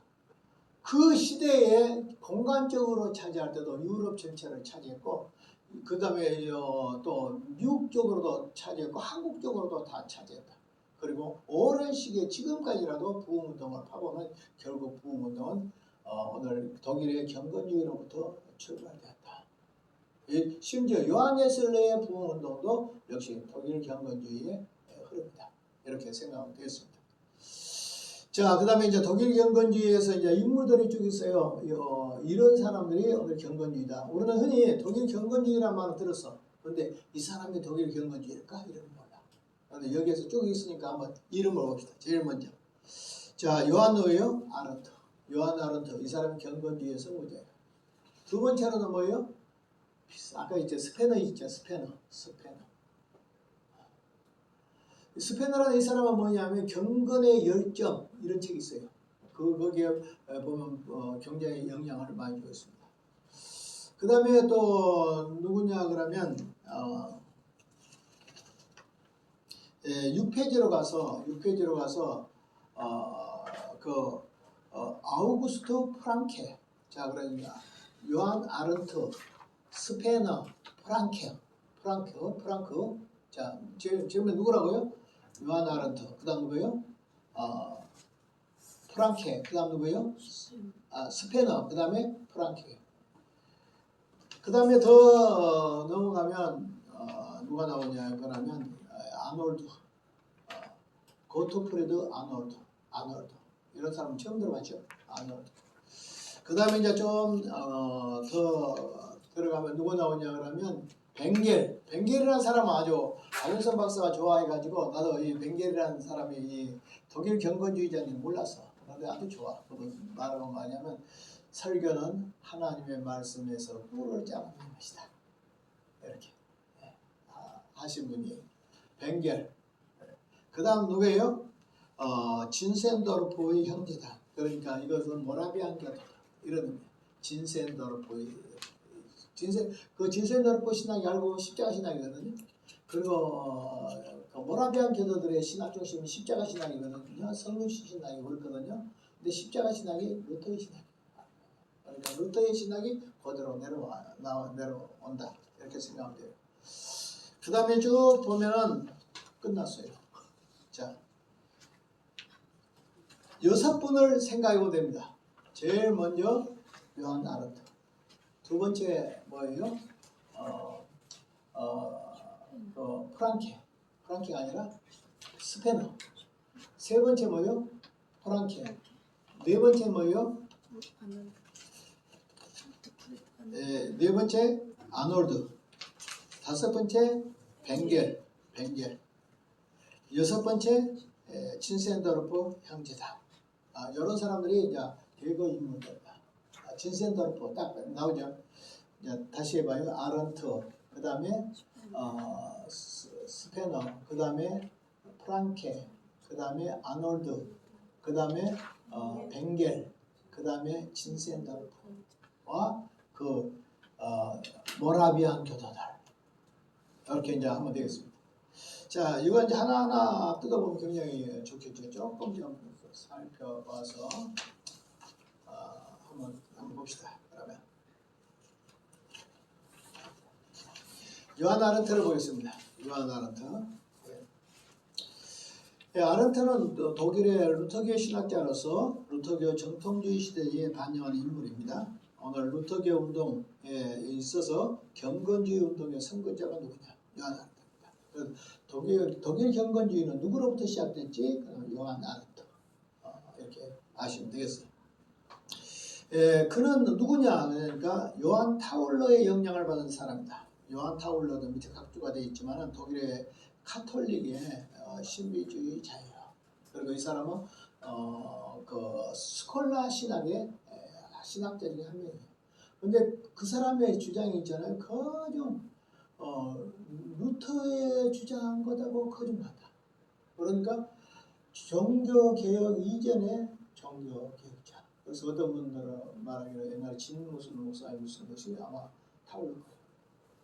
조명 교수한테 이렇게 논문지도 받아서 썼는데 종교개혁 이전의 종교의 영향을. 그래서 루터가 가장 영향을 많이 받은 사람도 이 타올러다 하는 거예요. 그래서 요한 아른트도 누구의 영향을 받다? 루터가 영향을 받은 것처럼 타올러의 영향을 받았다. 이렇게 하면 되겠습니다. 1605년 그는 진정한 기독교를 썼어요. 요한 아른트의 책 진정한 기독교 중요합니다. 영적 성장을 추구하는 것을 말하고 있고, 그 다음에 넘어가서 5페이지로 넘어가서 그리스도인의 삶을 본받는 일의 중요성을 합니다. 그러니까 말씀이 지식보다도 말씀이 생활화되는 거. 말씀의 지식 이론 말씀으로 이론 신학이 아니라 말씀으로 통하여 사는 삶의 신학을 말하는 사람이다. 이 사람. 그리고 오늘 이 요한 아른트는 누구의 영향이냐 그러니까 슈페너의 영향을 줬다. 슈페너의 영향. 그리고 이전의 경건주의자들이 카톨릭 내에서 일어난 반면에 오늘 요한트는 개혁계 안에서 일어난 경건주의 시작이다. 그래서 요한 아른트는 타원을 일으켰다. 근데 신비주의로 온다 해서 오늘 환상 보고 꿈 보고 그런 거 아니에요. 그 사람들은 하나님과 말씀과 깊은 내 마음에 공감을 하고 내면을 하고 묵상하고 또 성령에 따라서 삶과 연결하고 이러기 때문에 오히려 그들의 신비는 상당히 본받을 만한 신비다. 오늘 우리가 보통 꿈 환상 봐서 그런 거 아니다. 그 사람들. 그 다음에 이제 슈페너죠. 필립 슈페너입니다. 독일의 루터교 신학자로서 경건주의 창시자다. 이 사람도 이제 한 사람은 선구자고 하는 창시자고 그러니까 창시자라는 뜻을 구체화시킨 사람이다. 이러겠죠. 그의 사후에 경건주의 아버지라고 불린다. 자, 슈페너는 어떤 사람이냐? 경건주의 아까 요한 아른트는 경건주의 선구자. 이 사람은 뭐요? 경건주의 창시자. 그 사람은 죽은 뒤에는 뭐요? 경건주의 아버지. 그러니까 얼마나 오늘 사실 경건주의를 알려면 오늘 이 슈페너를 모르면은 안 된다. 그러니까 지금 배우는 동안에 여러분들이 딱 해. 요한 아르트 딱 해놔야 돼. 그다음 스페너 딱 해놔야 돼. 프랑케 딱 해놔야 돼. 그 다음에 롤라제 그다음 벵겔 그다음에 딱 모라비안 교도 그다음에 진센도르프 배짱 이렇게 해서 짝짝짝짝 이걸 잡아놔요. 자. 예, 오늘 이렇게 그러면 오늘 필립 슈페너입니다. 그는 정통주의 신학을 지배했던 스트라스부르크 대학에서 신학과를 공부했어요. 원래 이제 목사 출신이니까 신학교로 나왔는데 그가 다닌 신학이 스트라스부르크의 대학의 신학과에서 단하우에러에 의해서 그리고 제바스타인 슈미트에 의해서 지도 아래서 성경 신학을 수학했다. 그들은 학문적인 감화뿐 아니라 신앙적인 감화를 받다. 그러니까 대부분 그때 이론 신학자들인데 이 슈페너에게 배웠던 그 대학의 스트라스부르크 신학에서는 이 두 분이 굉장히 다시 말해 거룩함을 사모하고 경건을 추구하는 그런 신학자 두 분을 그가 영향을 받은 거예요. 알고 보면 아른트에게도 영향을 받았다고 했잖아요. 그러니까 신학에 있어서 누구한테 배웠느냐는 건 매우 중요해요. 이것이. 그래서 언제든지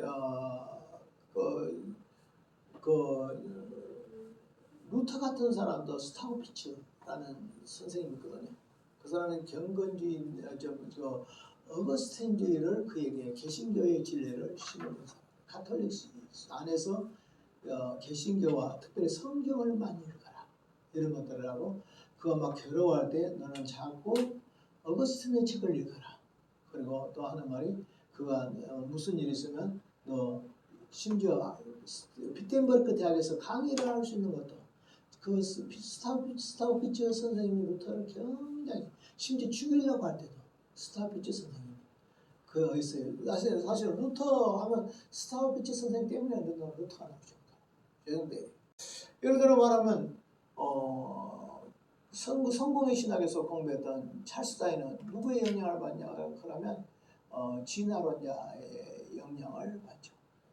라이마르크가 그런 진화론자인데 그 진화론자의 영향을 받아요. 그 사람 밑에서 결국 그렇게 하고 있어요.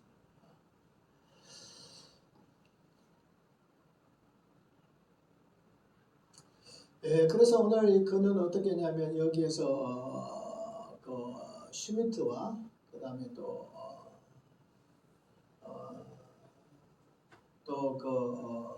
탄하우에르의 영향을 받아서 신학적인 감화를 받다. 스타프루그의 스트라크부르크의 대학의 시절에서 그는 이러한 영적 무감각한 데에서 반감을 갖게 됐고 스스로 진정한 기독교의 경건의 근원을 재발견하게 됐다. 학교에서 못 발견한 것을 결국 자기는 나름대로 또 발견하게 됐다. 라바티의 설교, 그 다음에 나오네 요한 아른트의 참된 기독교, 청교도들의 신앙서적 이런 것들을 오늘 스페너가 영향을 받은 것이다. 첫 임기 스트라스부르크에서 얼마 동안 목회를 한 스페너는 다음 목회지였던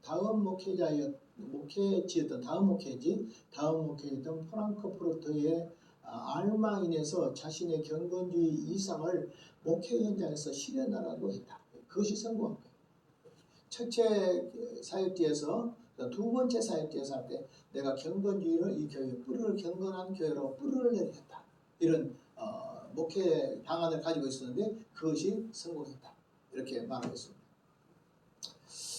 그래서 이제 그는 어떻게 했냐면 1673년 스페너가 발표한 경건의 열망, 이거 매우 중요한 책입니다. 경건의 열망 책이 짧게만 해. 그것이 한 100페이지도 안 돼. 그러니까 언제 한번 사가지고 서점에 파니까 오늘 스페너의 경건의 열정 한번 사가지고 보십시오. 보면 아주 중요합니다. 자, 그런 경건의 열망, 경건의 열정, 경건주의 운동의 선언서가 되었다. 이 책에서 스페너는 개신교의 갱신을 위해서 6가지 원리를 제정했어요. 그가 이제 첫째 원리는 무엇이냐 그러니까 평신도와 신학자 모두가 정기적인 성경 연구를 해야 된다. 특별히 신약성경. 그리고 성경 연구를 교회에서 해야 되는데 평신도도 하고 교역자도 반드시 해야 된다. 그러니까 성경 연구를 강조했어요. 두 번째로는 뭐냐? 만인제사장으로서 오늘 우리는 교회 생활에 참여한다. 우리는 만인제사장이다. 그러니까 우리는 자기의 죄를 직접 예수님 앞에 가지고 와서 내 죄가 직접 포함으로 내 죄를 사함받을 수 있다. 고해 성사를 안 통해도 된다. 만인제사장을 강조하고 그 다음에 이제 셋째 원리는 무엇이냐? 행위를 동반한 믿음. 오늘 우리는 믿음 생활할 때 반드시 행위가 따르도록 하자. 우리 머리로만 하는 것이 아니라 행동과 연결시키지 못하면 그건 죽은 신학이니까 오늘 그가 말한 것은 행위가 동반한 믿음. 진실한 믿음은 교회의 신조에 대한 지적인 동의가 아니라 사랑의 실천적인 행위에 대한 근데 그 행위를 증명하는 믿음이 있어야 된다. 우리는 우리가 정통 신학으로 신학의 이론 신학이 되면 자꾸 그 신학을 내 머리로 동의하는가 맞는가. 그런데 이 사람들은 뭐냐 하면 성경의 진리를 너 생활의 원리로 삼는가. 그러니까 지적인 것하고 생활 의지적인 것하고 감성적인 것하고 겸해진 것을 말하고 있습니다. 우리도 지적인 것만 딱 가지고 가면 오늘 그것은 지식신앙이 돼요. 그러면 안 돼요. 그 다음에 이제 감정적인 것만 가도 신비신앙이 되지만 생활과 연결하는 지정의를 동반한 인격적인 신앙을 추구했다라고 되어 있어요. 넷째는 무엇이냐 그러면 반격권주의 사상. 그래서 그 당시에 루터교도 오래 있다 보니까 서로 격권이 나오고 큰 교회, 작은 교회, 그 다음에 사람들을 지배하는 카리스마가 있는 목회자들 뭐 이러면서 교회가 교회에서 격권의 운동 속에 쌓이는데 특별히 시편은 우리는 오늘 격권주의를 상대합니다. 오늘 우리도 분명히 합니다. 내가 총회장 해먹고 뭐 해먹고 여기다 초점을 두면 나중에 격권주의자가 돼. 뭐 안 하려고 하는데 누가 어쩔 수 없이 해라 해가지고 하는 거 어쩔 수 없어. 그것은 어쩔 수 없지만 내가 무엇이 되고자 하는 사람들은 머리가 되고자 하는 사람들은 결국 격권주의 살아야 합니다. 그러니까 경건주의를 하려면 격권주의를 하려. 오늘 똑같아. 오늘도 내 생각 똑같아. 경건주의를 하려고 하면 격권주의를 살아야 돼. 뭘 한 자리 해 먹어야지. 이러면 안 돼. 뭐에 안 되면 또 교회도 안 나쁘잖아. 자, 다섯째는 뭐냐 그러니까 오늘 성직의 완전 개혁과 성직자의 사명감 회복. 그러니까 목사들을 하나님의 말씀으로 훈련시켜서 오늘 특별히 교리 문답을 하고 그러니까 처음에는 교리가 다 같이 가. 경건주의도. 이때는 그게 바로 됐다. 자, 그러니까 오늘 자신의 교부의 젊은이들에게 교리 문답을 교육하기 위해서 의무적으로 학교를 세울 것을 입장합니다. 신학 교육의 현실적인 개혁되고 신학과 그다음에 실천을 자연스럽게 연결시켰다. 여섯째. 시편은 마음을 감동시키고 회개하며 신앙에 불을 붙이고 신령한 예배로 인도하는 생명력 있는 설교를 재발견할 것을 시작합니다. 중요하죠. 한번 봅시다. 여섯 번째로 봅시다. 시작. 시편은 마음을 감동시킨다. 두 번째, 회개다. 세 번째는 신앙에 불을 붙이는 것이다. 네 번째는 신령한 예배를 인도해서 생명력 있는 설교를 발견한 것이다. 그래서 목사 혼자의 독백이 돼서는 안 되고 듣는 자의 응답이 있어야 돼. 중요하네. 목사는 혼자만 설교하면 독백이야. 교인들이 목사의 설교를 듣고 아멘으로 응답을 해야 돼. 그렇게 말하고 있고, 설교는 수사학적인 설교가 아니라 문법적으로 만약 이것보다 더 중요한 것은 신앙을 길러내는. 그리고 어떤 사람들은 공부를 많이 안 하셔도 제자들을 잘 훈련시켜, 교인들을 잘 훈련시켜서 교인들이 헌신되고 충성되고 이단에도 빠지지 않고 그런 목회자들이 있어. 그런 사람들은 진짜 존경스럽지. 내 같은 사람은 뭐 조금 머릿속에 먹물을 좀 들어갔다 했지만 교회를 한 번이라도 거룩하게 못 만들고 교회를 하나 되게 하는데 실패하고 교회를 거룩하게 하는데 실패할 때가 많아. 그러니까 실질적으로 어떤 면에서 모든 신학은 실천 신학과 연결이 되지 않으면 그것이 산 신학이 안 되고 모든 신학은 실천 신학에서 꽃을 피워야 돼. 다른 말하면 뭐 교회의 모든 조직 신학이라든지 역사 신학이라든지 그 다음에 교회 신학이라든지 모든 신학이 교회 안에서 꽃을 피워야 돼. 그것이 살아야 돼. 지식인데 경건주의자들도 오늘 그렇게 했다. 이렇게 되겠습니다. 자, 그래서 이상의 6가지 원리에 세워진 경건운동은 시편에가 살던 독일뿐 아니라 다른 여러 나라에서도 자연스럽게 교회를 개혁하고 갱신하고 활력을 집어넣었다. 자, 6가지를 한번 봅시다. 첫째 뭐예요? 아까 6사람, 제일 경건이라고 6사람. 첫째 뭐예요? 요한 아른트. 두 번째 뭐예요? 스페너. 세 번째 뭐예요? 프랑크. 네 번째 뭐예요? 브라우즈. 다섯 번째 뭐예요? 벵겔. 여섯 번째 뭐예요? 진센도르프와 그 다음에 모라비안 이렇게 알고, 그 다음에 경건의 열정에서 스페너가 주장한 경건의 6가지 특징. 첫째는 뭐죠? 첫째 원리, 평신도와 성직자 모두가 성경 연구를 해야 된다. 좋죠. 둘째 원리, 우리는 모든 자는 만민제사장으로 말미암아 적극적으로 교회에 참여해야 된다. 셋째, 행위가 동반한 믿음이어야 된다. 넷째, 반교권주의 사상이어야 된다. 다섯 번째, 오늘 성직자의 개혁과 성직자의 사명을 회복해야 된다. 여섯 번째, 사람의 마음을 감동시키고 회개케 하며 신앙에 불을 붙이고 신령한 예배를 인도하는 생명력 있는 설교를 주장해야 된다. 이것이 바로 오늘 시편의 경건의 열정 6가지다. 그러니까 이거 그냥 암송만 해도 아니거든요. 한번 읽어보십시오. 그러면 더 좋을 거예요. 자, 스페너를 반대하는 사람들도 있습니다. 우리가 보면 조나단 에드워드 목사가 그렇게 부흥운동을 일으키니까 그걸 좋게 보는 사람도 있지만 안 좋게 보는 사람도 많이 있었어요. 왜냐하면 막 사람이 뭐 뜨거워질 때는 금방 부활승천하듯이 팔짝팔짝 뛰더니 조금씩 식다 보니까 픽 오래 안 가고 픽 식어버려. 그러니까 인간의 감정만 묻힌 것이 아닌가. 그래서 촌씨 같은 사람, 이런 사람들은 막 굉장히 경멸했어. 오늘 교회 안에도 반부흥자들이 있어. 반부흥자들. 왜냐하면 부흥의 어떤 결정들. 막 처음에는 막 부활승천하듯이 하지만 좀 지나고 나면 더 퍼져가지고 그 다음에 가게 되고 또 조금 뭐 좀 은사 체험을 하면 교만이 들어가가지고 정지하고 또 은사 체험을 한 사람 고집이 엄청 셉니다. 목사가 아무리 안 했습니다. 그건 하나님은 지통이시니까. 하나님이 나에게 주셨다니까 고집 불통이 되죠. 그래가지고 교회 안에서도 진짜 문제가 된 사람들이 알고 보면 오늘 은사주의자들이나 이런 사람들이 될 수가 있어요. 그러니까 이런 것들도 오늘 우리가 조심해야 된다. 그래서 스패너를 반대한 자들이 있는데 개혁계의 개혁운동을 반대한 이들이 오늘 교회에서 이탈하게 됐다. 1686년 스페너의 작센 지방의 선거 후 목사로 임명되어 드레스덴으로 옮겨갔으나 또 다시 기성교회 목회자들과 라이프니치 대학 및 비텐베르크 대학에서 반대 운동이 붙었다. 그러니까 할레 대학 중심으로 일어났잖아요. 그러니까 할레 대학 말고 뭐 아까도 여러 대학들이 나오잖아요. 비텐베르크 대학이라든 여러 대학들이 있는데 기존에 있는 사람들이 반대한 거예요. 할레 대학은 오늘 그런 경건주의 대학은 할레 대학이라. 그런데 할레 대학이 아닌 사람들은 다른 출신들은 요것을 가서 봐라 해서 결국 이 독일 경건주의 운동을 오늘 좋지 않게 생각한 사람들도 있습니다.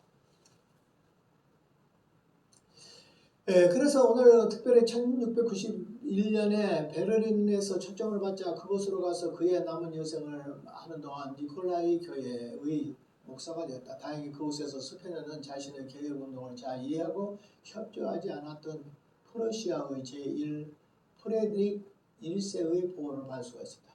그런 정통주의자들로부터 여러 공경을 받았다. 그런데 계속 이론 신학을 한 사람들은 계속 저 신학적인 지식이 결여된 거 막 이렇게 해서 비난을 한다. 우리가 경건주의 운동을 해보세요. 비난 2단이 아니라 100단도 될 겁니다. 합해놓은 이런 것들이 오늘 우리도 일어날 수 있겠죠. 그러면서 쭉 보니까 이제 정통주의자들은 여러 번 공격을 했다. 1695년 비텐베르크의 교수가 뭐라고 말하냐면 보세요. 몇 가지? 264가지 오류를 스페너의 공격. 스페너의 부흥운동 주장하지? 얼마나 따져봤더니 너는 264가지나 실책이 있어. 그런 부흥운동을 왜 해? 대단하죠. 부산에 어떤 교수가 있었어. 교수가 있었는데 교수가 뭐라고 하냐 그러면 교수가 목사님의 죄를 찾아냈는데 장로님이 목사님의 죄를 찾아냈는데 법대 교수야. 죄를 300가지를 찾아냈어. 생각이 됐습니까? 왜 이래?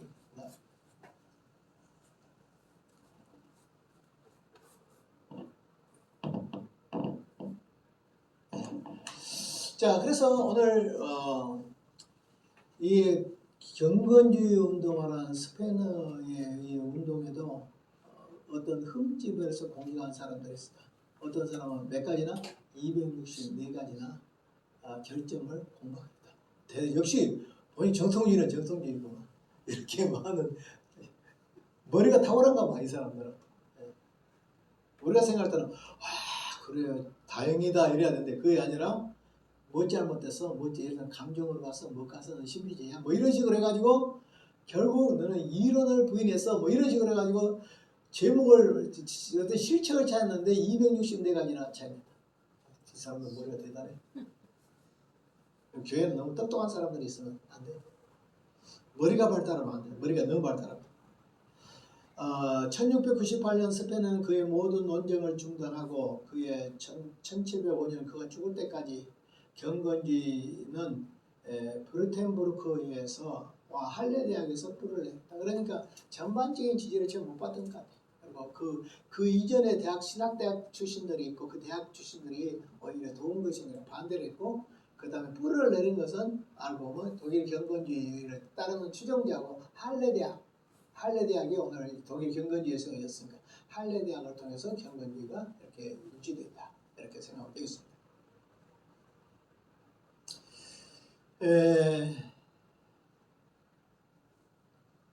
그 다음에 이제 보면은 1705년에 그가 죽을 때까지 경건주의를 쭉 하면서 할레 대학에서 뿌리를 냈고 할레에서 헤르만 프랭케 그 다음에 1694년에 새로 설립한 대학에서 신학교를 설립했다.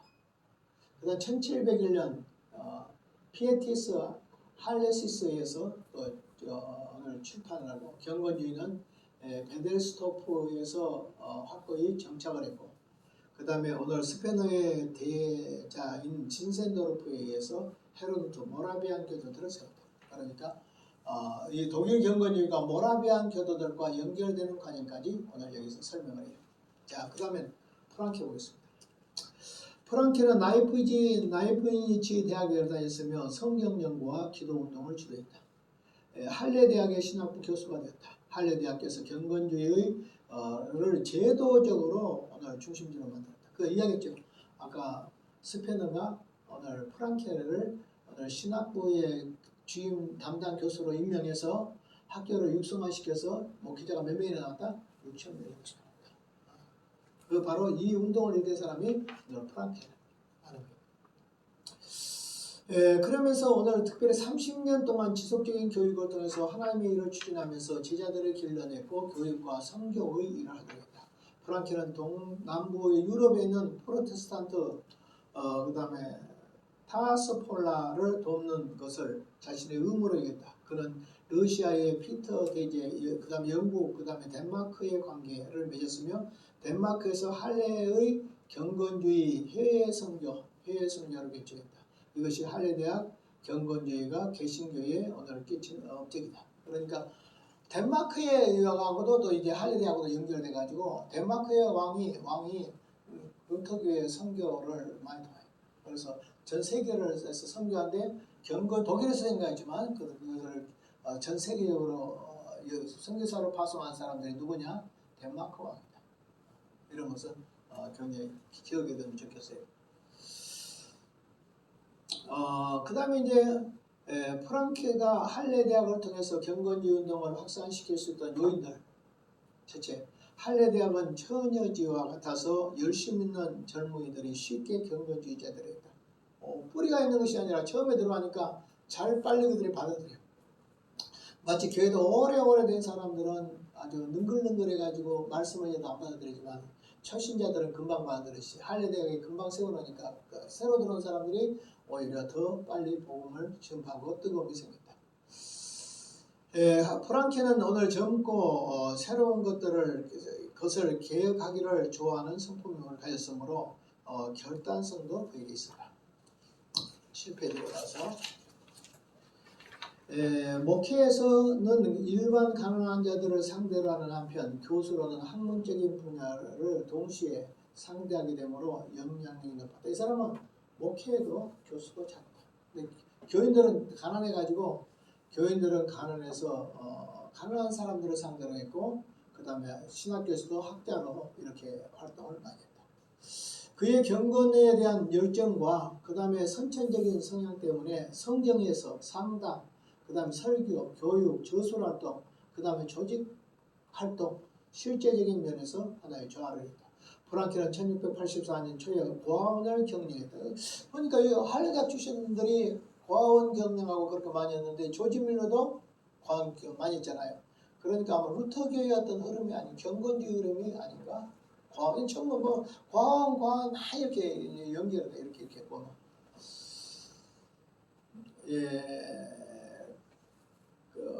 그 프랑케는 1684년 초에 고아원을 경영했다. 1695년 초 테일러는 16 그로텐의 돈을 모금하여 그러니까 독일 화폐인데 이것은 거의 책을 사고 학교를 시작하여 귀족 자녀들을 입학시켰다. 그의 여름 그는 어느 귀족들로부터 500테일러를 그리고 친구들로부터 500테일러를 기부받아서 4년 후에 1698년 손색이 없는 학교를 발전시켰다. 프랑케가 죽을 즈음에 224명의 아동 중에 137명이 고아했다. 플랑케는 그 밖에도 선교에 열심히 있었다. 그러니까 플랑케는 학문적으로 탁월하고 그다음 목회도 잘하고 그 다음에 빈민구제도 잘합니다. 참 이런 사람이 우리가 되면 얼마나 좋을까. 목회도 잘하고 책도 많이 썼잖아. 학문적인 바탕도 되고 또 어려운 사람들도 많이 돕고 사회활동도 잘하고 아마 여러 면에서 삼위일체가 되는 그런 사람이 아닐까. 이렇게 되면 얼마나 좋을까. 자, 프랑케 신학입니다. 어떤 신학이냐? 첫째는 단순하다. 뭐이다? 단순해. 신학이. 항상 단순한 거죠. 우리처럼 머리가 복잡하면 하나 되는 게 없어. 그러니까 그 신학이 어떻게 한다고요? 보세요. 율법, 복음, 회개, 은혜. 뭐라고요? 율법, 복음, 회개, 은혜. 몇 가지? 네 가지. 신학주제로. 율법, 복음, 회개, 은혜. 그 다음에 그 프랑케 신학은 뭐냐? 회개는 독특한 의미를 지닌다. 그리스도의 이름으로 살아야 한다는 의미에서 회개를 한다. 우리는 그리스도의 이름으로 살아야 되는데 내가 그리스도의 이름으로 살지 못했으면 회개해야 한다. 좀 색깔은 우리가 상당히 좀 틀리지만은 그리스도 중심 역시 십자가 중심이구나. 이분이 루터교의 중심이구나. 루터교의 흐름을 흐르고 있구나. 그 다음에 나오네. 프랑케는 정통 루터파의 칭의 사상과 경건주의의 중생의 사상을 연결하고 있다. 그러니까 루터교의 칭의와 그 다음에 경건주의의 중생을 칭의와 중생을 연결시키려고 했다. 그 다음에 중생에서 준비 과정이 오늘 복음의 율법적인 강조다. 이거요. 이거 뭔지 아세요? 작년, 재작년에 한국을 떠들썩이는 회심 준비를 했는데 사람이 회심하기 위해서 무엇을 준비해야 되는가? 그런데 실제적으로 우리는 회심을 하기 위해서 무엇을 준비하는 인간의 어떤 이성적인 준비를 할 수는 없지만 그러나 하나님이 준비된 자로 통해서 회심 역사를 이렇게 그러니까 회심 준비로는 어떤 사람들은 인위적으로 너무 한 건 잘못이지만 하나님 앞에 인간의 편에서도 어떻게 해요? 우리가 회심을 위한 준비의 역사가 복음도 있어야 되고 그 다음에 하고 나서 이 플랑케의 신학을 보니까 이거 연결된다. 그러니까 중생에서의 준비 과정으로서 율법적 역할을 하고 있다. 이 말은 무슨 말이세요? 율법으로는 구원을 못 받아. 그러니까 율법은 그리스도에게로 인도하는 회심으로 인도하는 몽학선생을 말한다. 다시 말하면 회심케 하기 위해서는 율법의 역할이 있다. 그 율법의 역할로 죄를 발견하고 그 다음에 율법의 역할로서 십자가 앞으로 나아가도록 만든다. 왜냐하면 율법으로서 구원할 수 없으니까. 그러니까 오늘 율법을 이용해서 율법에 빠지면 잘못했지만 율법을 통해서 십자가로 나가는 길을 열었다. 이러한 면에서 역시 이분도 신학이 십자가 신학, 루터교의 신학을 그대로 가지고 있으면서 하는 것이다. 그 다음에 이제 보면 뭐냐면 프랑케는 그리스도와 연합을 역설하면서 연합. 우리는 그리스도를 통해서 신의 성품에 참여하는 것을 봤다. 우리는 그리스도와 연합을 통해서 신의 성품에 참여하는 것. 스페너와 달리 교육을 이 사람 많이 강조했고 개인의 변화를 통한 세계의 변화를 기획했다. 그러니까 이 사람은 어떤 신학자나 이런 것보다 뭐이냐면 주로 교육이었고 두 번째는 개인의 변화를 통해서 세계의 변화를 말했다. 그 다음에 아놀드는 나도 자세히 잘 모르겠어요. 이분은. 근데 한번 그냥 쭉 가보겠습니다. 경건주의 운동에서 공헌한 또 한 명의 중요한 지도자는 아놀드다. 짐나지움의 선생의 아들로서 태어나서 1685년 비텐베르크 대학에서 수학한 아놀드는 처음부터 루터교의 정통주의 신학이 마음에 들지 않았다. 이 사람은 처음부터 정통주의 신학이 마음에 안 들었다. 스페너보다 훨씬 더 신랄하게 현실 교회의 신자들의 일상생활에 대하여 비판적이었던 아놀드는 모든 구조적인 조직들을 오늘 배경함으로 말미암아 신비적이고 영적인 노선을 취했다는 문제가 있는 겁니다. 이것도 보니까 이제 막 교회를 완전히 배척하고 그다음 조직을 반대하고 어떤 성령의 체험 이런 것들을 너무 강조하지 않는다 이런 마음이 드네요. 자, 그다음 보겠습니다. 그러다 1701년 요한 게오르기우 스포로제의 스포로제 딸과 결혼해서 그때부터 교회를 이렇게 화합하려고 했다. 스페인어와 프랑케에 비하면 훨씬 그는 극단적으로 기성교회를 반대하던 아놀드는 심지어 내적인 이해 없이는 교회에 가서 성찬에 참여한 것은 우상숭배다. 너무나 그렇죠. 어떤 체험이 없는 사람이 성찬에 참여하는 건 우상숭배다. 진짜 이건 말이 안 되는 거예요. 내가 어떤 체험이 없어도 우리가 다 체험한 거 아니잖아. 그러면 우리는 어떤 체험으로 나가 체험주의가 돼요. 그럼 경험주의가 되면 안 된다고. 우리가 말씀주의로 나가면 지금도 체험할 수 있고 또 아직 체험하지 못한 부분도 있고 근데 체험하지 못하고 우리가 성찬에 참여한 그것이 우상숭배다. 아주 극단적으로 나갔다. 이렇게 되어 있어요. 보니까 이 사람 좀 처음부터 상당히 좀 뺐다해. 그 다음에 이 사람은 뭐냐면 교회에 대해서도 사도행전 7장에 스데반이 지극히 높으신 이의 손으로 지은 전에 계시지 않고 라는 말을 인용해서 기성교회는 기성교회 제도 자체라고 했다. 기성교회 안에 하나님 안 계시다. 이렇게 이제 했겠죠. 아놀드는 기독교의 진리에 대한 증거를 교의적인 원리나 이론적으로 있는 것이 아니라 그렇게 교리적인 것, 기독교인은 어떤 신학적인 이론에 있는 것이 아니다. 상당히 문제가 있죠. 삶 속에 있다. 그러니까 너무 삶을 강조하면 이거 이제 잘못된 거예요. 삶을 너무 강조하면 두 개가 강조되고 여기 교리가 강조되면서 그것 때문에 삶이 강조돼야 되고 신학을 강조하면서 그다음 윤리가 강조해야 되는데 신학을 도외시하고 그 죽은 신학이다 생각. 우리는 살아야 돼. 우리는 삶 이렇게 나가버리면 그것은 잘못된다. 객관적 지식을 부인하고 주관적 지식에 빠지면 위험에 빠진다. 이렇게 되겠습니다. 교회를 한 사람 한 사람 거듭난 그 다음에 8페이지로 가서 거듭난 사람들이 모이는 것으로 이해했던 아놀드는 기성교회 안에서 일체의 교제를 갖지 않았다. 기성교회와 일체 교제를 갖다. 이건 너무 이건 잘못. 교회 안에 다닌다고 다 구원받은 사람이 아니잖아. 그리고 지금 구원받지 않았지만 다음에도 구원받을 수 있어요. 그러니까 어떤 교회 안에 어떤 온전하게 보이지 못한 사람이나 미지근하게 보이는 사람도 너무 정죄하면 안 돼요. 그들도 얼마든지 변화될 수 있는 거예요. 그래서 그게 가시적이고 조직적인 교회는 별 의미가 없었기 때문이다. 그는 교회를 한마디로 압축한다면 교회 없는 기독교. 뭐라고? 교회 없는 기독교를 이야기해. 교회는 썩었어. 잘못한 이 사람 묵지무라 간지어도 되겠네. 이러더라고요. 자, 그 다음에 교회를 반대하는 기독교. 뭐예요? 교회 없는 기독교를 주장하고 교회를 반대하는 기독교를 주장했어요.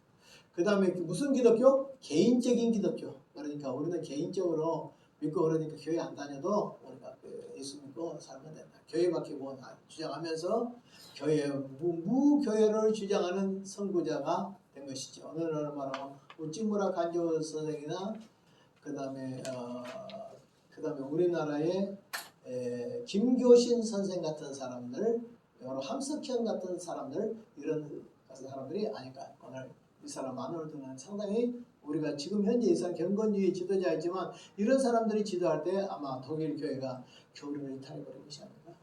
어떤 체험으로 가버린 것이 아닌가. 그래가지고 이런 사람들이 결국은 무엇이냐 하면은 현대신앙, 자유주의로 가버린 거 아닌가.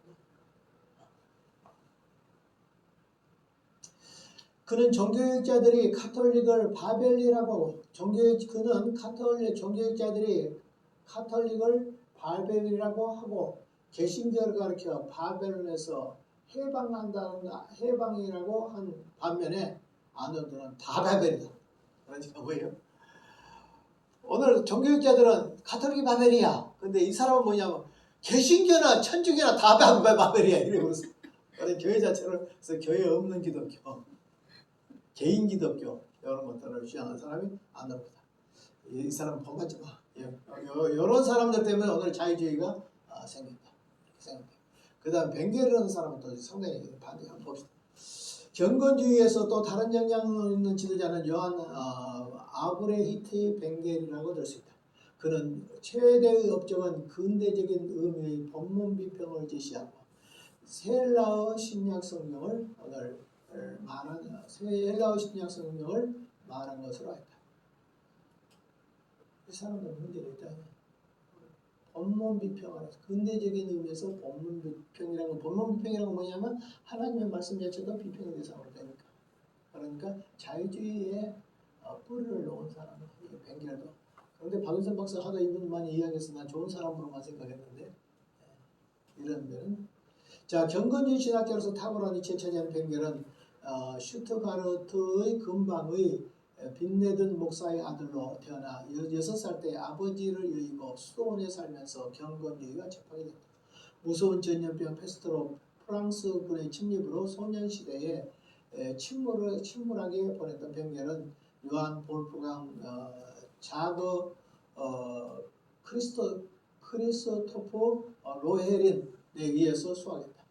1713년부터 예나, 할레, 그 다음에 하이델베르그 대학에서 유학을 하면서 학문적인 수련을 쌓았다.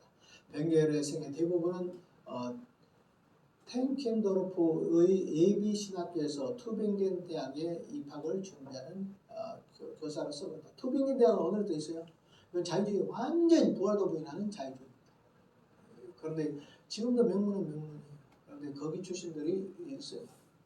옛날 투빙겐 대학의 출신이 바로 옛날 대한신학대학원에 김영 이건 생각이 안 나요. 자, 벵게르의 경건주의 운동에 특별히 기여한 것은 성경 해석입니다. 성경 해석. 벵게르는 성경 해석의 원리는 독특한 이치에 정하면서 요약하면 성경은 하나님의 구속사적으로 연결되어 있으며 맞죠? 성경은 구속사로 연결되어 있다. 그 다음 두 번째, 성경은 뭐예요? 그 자체가 내용에 대한 가장 큰 증거를 하는 것입니다. 성경 본문 자체가 가장 큰 것이다. 하나는 창세기에서 계시록까지 구속사 정신으로 그 다음 본문 자체가 가장 큰 의미를 지니고 있다.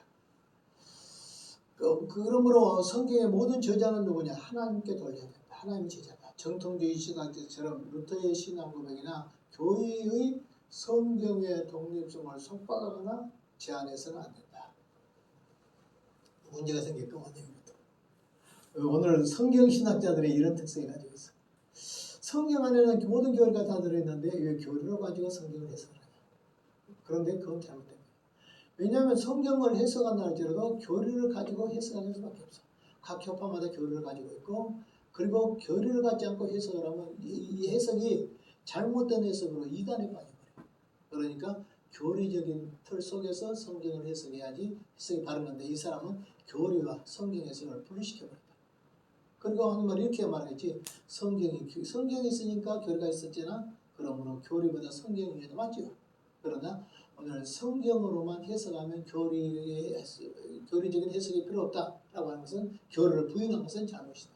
그래서 이 사람 성경의 권위를 주장한 건 좋았다. 그러나 교리의 권위를 부인한 것은 안 된다. 그러니까 제가 이번에 쓴 책 있잖아요. 거기에 조명 교수가 이런 말을 했어요. 오늘 교리는 성경은 무엇이냐? 성경은 기독교 역사는 교리와 그 다음에 성경과 교리의 역사다. 그것이 기독교 역사다. 그렇게 말하면서 뭐라고 말하냐면 성경 속에 있는 모든 교리는 제2의 성경이다. 한번 따라합시다. 교리는 제2의 성경. 그러니까 비판할 필요가 없다. 내가 그랬었더니 조 교수님 추천을 안 해줘. 왜 안 해줘 하니까 목사님이 70이 넘었잖아요. 70이 넘은 목사님한테 어떻게 추천을 해요? 70이 되면 학문이 무르익었는데 그 사람을 어떻게 밑에 젊은 목사들이 나이 어린 사람들이 추천을 해요? 목사님이 나이가 40이나 되면 내가 추천을 하겠습니다. 목사님 70인데 어떻게 추천해요? 그 다음에 하는 말이 뭐라고 말하냐면 성경은 잘했다 못했다 말할 수 없잖아요. 성경 계시니까. 교리도 인간이 뜯어 고칠 수 있는 부분이 하나도 없으니까 어디로 받아들이니까 제2의 성경이잖아요. 그러므로 말미암아 교리에 대해서 잘했다 잘못했다 할 수 없잖아요. 맞죠? 그래서 추천서 받느냐고 내가 얼마나 그럼에도 불구하고 쓰다. 그래야 사람들이 책을 사주지 않겠냐고 내가 그렇게 통사되니까 하루 앞날 사정은 한 30분 이상 사정을 해서 안 돼. 그러더니 나중에는 한번 생각해 보겠습니다. 그 다음날 써가지고 보냈는데 얼마나 웃긴지 아세요? 지금 내용을 쭉 소개하고 하는 말이 이 모든 내용은 이 책에 있다. 이러면서 우리 같은 이제 이런 내용이 있잖아요. 그러니까 이것은 여기 담고 있어요. 그러니까 이것은 교육자들에게는 봐야 될 책이고 평신들도 봐야 될 책이고 신학생들이 보면 더욱 좋겠어요. 이렇게 써놓으면 상품성이 있잖아. 쭉 이거 다 있다 요 속에.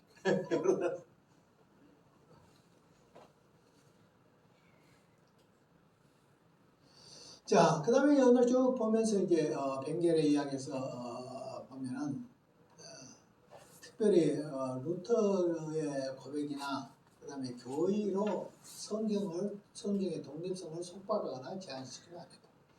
벵겔의 대표적인 저서로는 신약서록, 그 다음에 묵시록 강의도 있어요. 좀 개념적인 묵시록 강의. 그 다음에 그의 묵시의 종말에 대한 관심을 가지고 있었으며 지상의 천년간의 평화의 시대가 1836년에 시작했어요. 아이고 이분도 시한부 종말론을 이야기해놨구만. 이 땅에 1600 몇 년? 1836년에 되면 천년왕국 시대가 시작이 다시 말해 예수님 재림해가지고 이 땅에 천년왕국 시대가 된다. 그러니까 이 사람도 시한부 종말론을 가지고 있다. 나는 이런 줄 몰랐네. 우리 박일선 목사님이 하면서 좋은 거 성경 주석님 좋은 것만 이야기해서는 그랬더니 안 좋은 것도 있네. 시한부 종말론. 나 이제 가르치면서 알았어요. 숨겨져가지고 읽어도 잘 안 보여. 자, 그 다음에 보겠습니다. 루터파의 윤리 모토의 사랑 안에서 역사하는 믿음을 오늘 벵겔은 윤리학에서도 찾아볼 수 있다. 사랑 안에서 역사하는 믿음. 그러니까 이론적인 신앙 안에서 역사하는 믿음이 아니라 성령의 역사 속에서 역사하는 믿음. 이런 믿음이죠. 벵겔의 신학의 골격이 역시 루터파이다. 루터에게서 찾아볼 수 있듯이 사랑 안에서 역사하는 믿음으로 대표하는 이 윤리의 기초는 예수 그리스도의 삶, 죽음, 부활 이런 것을 모토로 합니다. 그 다음 진선도르프 보겠어요. 경건주의 운동의 또 다른 진선도르프 백작으로 니콜라스 로비 그리시다. 경건주의 운동은 하나의 교회 조직 형태로서 정립한 것은 그 얘기다. 그러니까 교회의 조직을 오늘 경건주의 조직 교회를 하나의 형태를 이룬 사람이 바로 진선도르프다. 급진적인 경건주의자들과 달리 그는 기성교회를 적으로 보지 않고 되게 좋죠. 기성교회를 적으로 보지 않고 개혁의 대상으로 봤다. 사실 알고 보면 교회가 좀 타락해서도 교회와 더불어서 어깨동무하고 가야 돼요. 교회 너희 죽으려면 강 밑으로 보면 안 돼. 그러면 안 돼. 그러면 2단이 될 확률이 많아. 그리고 솔직히 교회에서 2단을 해도 나중에 2단 돼버리거든. 그러니까 항상 기성교회를 너무 공격하지 마. 그리고 오히려 그들을 개혁의 대상으로 삼고 감정을 건드리지 마. 감정을 건드리면 기도를 하고 말씀으로 깨우치고 여러분도 열심히 하지만 이렇게 해야 되지 않겠냐고. 자꾸 이렇게 하지. 그러니까 지옥까지, 그러니까 당신들이 지옥에 때릴감이 될 거야. 그러니까 너희들은 지옥에 불 속에 떨어질 거야. 그럼 그 말 듣고 나서 그래 네 말 맞아. 근데 하면 할 사람 아무도 없어. 그런데 진센더프 백장 이런 건 잘하면 아까 아놀드 같은 사람은 막 완전히 교회 없는 교회 뭐 이렇게 했는데 1700년 5월 26일 드레스덴에서 태어난 진센더프는 어린 시절에 부친을 잃었다. 일찍 남편을 잃은 진센더프 어머니가 재혼하자 그의 외조부 밑에서 생육을 한다. 프랑케처럼 고아원과 귀족들의 자녀들을 교육하는 국민학교를 설립했던 그의 외조부의 모든 경건한 신자로서 경건주의 운동에 더욱 참여했다. 그런 결국 선조들의 신앙이 있었다. 경건주의 신앙. 그 속에서 그가 있었다. 그의 좌우명은 이겁니다. 기도하고 믿고 조용히 기다려라. 시작. 기도하고 믿고 조용히 기다려라. 대단하죠. 우리 기도하고 못 믿어. 못 기다려. 근데 기도하라. 그 다음에 믿어라. 그 다음에 조용히 기다려라. 하나님께서 손짓하실 것을 십자가에 둬도 고된 일도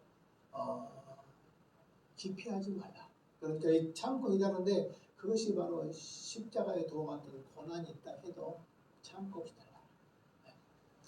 외할머니는 이런 경건주의 삶을 통해서 진센도르프의 신앙의 감화를 받았다.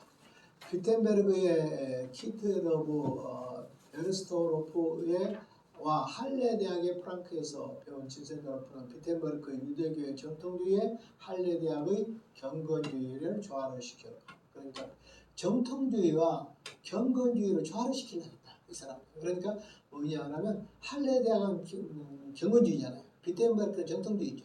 그러니까 정통주의와 뷰텐베르크와 할레 대학을 여기서 조화를 이루려고 했다 하는 거예요. 1722년 독일의 말을 쓰던 모라비안 교도들이 색소니 영내에 있는 피난처에 찾고 있을 때 진센도르프는 그의 자신을 헤르누트의 영지에 그들을 마을을 살리겠다.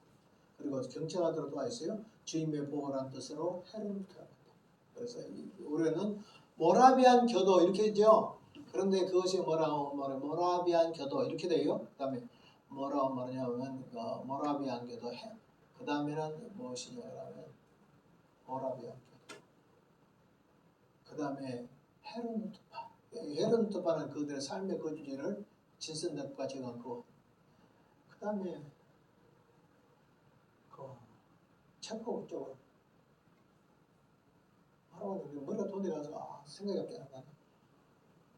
무슨 형제? 보헤미아 형제단. 그러니까 보헤미아 형제단이라는 것은 큰 범위로 말할 때 보헤미아 형제단, 그 다음에 모라비아는 그 보헤미아 안에 있는 자그마한 마을, 거기서 한 400명쯤 된 사람들이, 그래가지고 독일 말을 쓰는 그 사람들이 거기서 박해를 하니까 신앙의 자유를 누리기 위해서 오늘 독일 쪽으로 넘어와서 진센도르프의 그 영지 쪽으로 들어왔는데, 그 사람들을 진센도르프는 그 독일 경건주의하는 집어넣기를 안 했어요. 안 집어넣었어요. 따로 보였어요. 그래서 경건주의 영향을 받지만 따로 해서 따로 해가지고 이 사람들 나름대로의 신앙의 색깔을 살렸어요. 근데 그 사람의 선구자가 누구냐? 요한 후스예요. 요한 후스. 독일 루터보다 100년 전에 102년 루터보다 한 100년 넘은 그 종교개혁 이전의 선구자. 그러니까 영국의 이클리프의 제자. 그 다음에 이 사람이 요한 후스. 그 다음 요한 후스에게서 이제 요한 후스는 나중에 화형을 당해. 죽을 때 제가 한 번씩 이야기하죠. 나 후스 거의는 죽는다. 붙어서. 그러나 앞으로 100년 후에 백조가 나타날 것이다. 그런 죽지 않을 것이다. 그 백조가 누구냐? 그가 죽고 난 뒤에 102년 만에, 정확히 102년 만에 루터가 나타나고, 루터는 죽을 줄 알았더니 죽지 않고 살아났어. 그래서 루터에 대해서 예언한 사람이 있었는데 바로 이 사람이 누구냐? 그대 이름 요하누스다. 요하누스의 신앙을 가진 사람들이 이렇게 됐다. 근데 요하누스의 신앙을 가진, 근데 왜 박해를 받을까? 후스의 신앙의 영향 때문에 박해도 있지만 또 이런 것도 있어요. 그들을 화해시키려고 독일의 신성로마적 황제에서 카톨릭에서 보헤미안에 사람을 파송해. 그런데 그 사람들이 개종할 것을 요구해. 개종할 것을 천주교로. 그러니까 그 황실의 사람들 화가 나니까 그 사절단을 창문 밖으로 던져버렸어. 신성로마적에서 온 사람들을, 천주교 사람들을 창문 밖에 던져버렸다니까. 그랬으니까 그 소식을 들었을 때 사람들이 얼마나 박해를 했겠죠. 집단적인 박해를 해가지고 엄청난 박해를 당했어요. 그 가운데서 뿔뿔이 흩어졌는데 그 중에 여러 개의 줄기 중에 한 줄기, 한 400명 정도. 이 사람들이 독일 말을 쓰는 사람인데 진센도르프 쪽으로 왔어. 그래서 진센도르프가 보호했어. 그리고 하나의 교단이 나왔다. 그것이 바로 모라비안 교단이에요. 거기서 또 교단이 나온다고. 누구냐? 감리교라고. 요한네슬러가 이분들의 영향을 받는다고. 알죠? 이야기 들으면 선판에 그 풍랑이고 배가 막 깨어지는 지경이 됐는데, 근데 가판 위에서 찬송을 부르는 사람들이 있었는데 딱 올라가니까 그대 이름 모라비안 기도다. 딱 버티고 풍랑 속에서 하나님을 찬양하고 있는 모습을 보고 어떻게 저런 사람이 될 수 있을까? 자기는 미국에서 선교하다 실패해가지고 돌아오는 길에 풍랑까지 만나서 죽을 상이 됐는데 이 사람들 보니까 너무 놀라워. 그런데 나는 이 사람들이 오늘 런던의 올드게스트 거리에서 그들에게 집회를 하고 있는 자세에 참석해. 그들 사람들 집단 집회. 한데 그들이 루터의 갈라디아서 1장 주석을 읽어. 그런데 그때 회개의 역사에다가 성령이 임해. 그래서 요한에슬러가 성령을 받고 그날 채심을 하고 그 다음에 일주일 내내 울면서 하나님 앞에 금식하면서 그렇게 변화의 역사가 일어나가지고 드디어 역사를 일으킨 것이 오늘 감리교의 대부흥의 역사. 그래가지고 이 부흥의 역사의 줄기가 미국으로 넘어가고 이 줄기가 다시 넘어와서 9세번이 세워지고 그 다음에 이 줄기에서 또 나온 줄기가 하나님의 성의 순복음도 세워지고 오늘날 여러 가지 세워졌어요. 그런데 조지 이필드 선생님은 거기를 갔지만 안 된다고 했어. 나와라 했어. 베스를 보고 이단이다고 거기 모라병이 이단이다. 나와라. 그래서 막 강제로 끌어내고 했어. 그러니까 싸워가지고 서로 막 그래 갈라지기까지 했다고. 그 칼빈주 입장에서 보니까 그게 잘못된 거야. 이거 잘못된 거야. 그런데 거기에 웨슬러는 그 화물 속에 빠져 있다가 자기도 뒤늦게 나왔어. 그래서 나왔지만 역시 감리교에서 하는 지금 구조들이 다 거기서 배운 것이다. 이렇게 생각합니다. 자, 너무 많이 간대. 그 다음에 이제 보겠어요. 진센돌프는 3년 후 헤르누트 형제단과 공적 관계를 맺은 후에 그곳에서 안수를 받고 감독이 됐어요.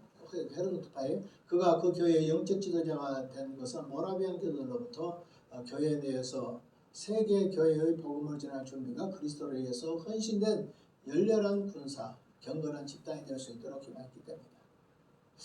보헤미안 형제단 나오네. 보헤미안 형제단 본래는 출생지는 모라비안이라고 부른다. 헤르누트의 정착에서 헤르누트파라고도 한다.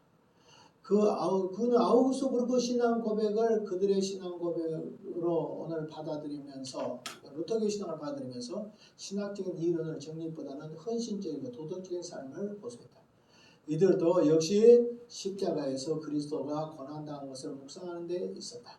결국 십자가 신앙이다. 그리고 이 사람도 역시 나왔네. 이제 요거 모라비안 교도도 역시 교리를 향하여 등졌어.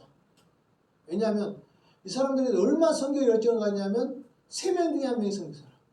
3명 중에 1명이 성교사고 개신교의 성교의 발표를 하고 이 사람. 근데 문제는 뭐냐고. 이거 예수 믿고 구원받는 거냐고. 전부 핵심 예수 믿고 구원받는 됐어. 다른 가르칠 필요 없어. 다른 사람들 창세에서부터 하나하나 모든 교회를 하나하나 다 가르쳤는데 이 사람들은 예수 믿고 구원받는 거, 십자가, 성육신, 구원 이런 데만 딱 끼맞춰 버렸어. 오늘날 누가 들으면 좋아하는 사람들 그런 사람들 있죠. 우리 집 사람도 그런 사람이 미안하지만 이러지만 안 되고 그런 사람이 됐다 이 말. 그래서 오늘날 자유주의 선구자가 되어버렸다. 허망해요. 허망해. 우리가 기독교의 교리를 깨트려 버리고 나서 생활만 연결하면 생활에 뼈다귀가 없어. 그래가지고 허망해버려. 허탈해져. 우리가 성령 체험 막 체험 좋잖아. 근데 그 성령 체험 다 방문하고 난 허탈해. 그래서 천주교 그 순복음 장로에서 순복음으로 대부분 갔다가 다시 순복음에서 다시 장로로 다시 돌아 허탈해서. 그러니까 순복음교회에서 상당히 중직자들이 장로로 가. 그리고 목사들도 알메니안주의 순복음에서 다시 칼빈주의로 순복음으로 돌아. 어떤 감리교 목사님은 유명 감리교 목사님인데 그분이 자기는 성경을 연구할수록 난 감리교지만은 칼빈주의가 맞다. 칼빈주의가 맞다. 그래가지고 자기가 주장했어. 계속 주장했어. 그러니까 좋아해 안 주장해. 그 사람한테 감옥 한 개도 안 돼. 감리교 장신대니 어디서 한 강자도 감옥 안 줘.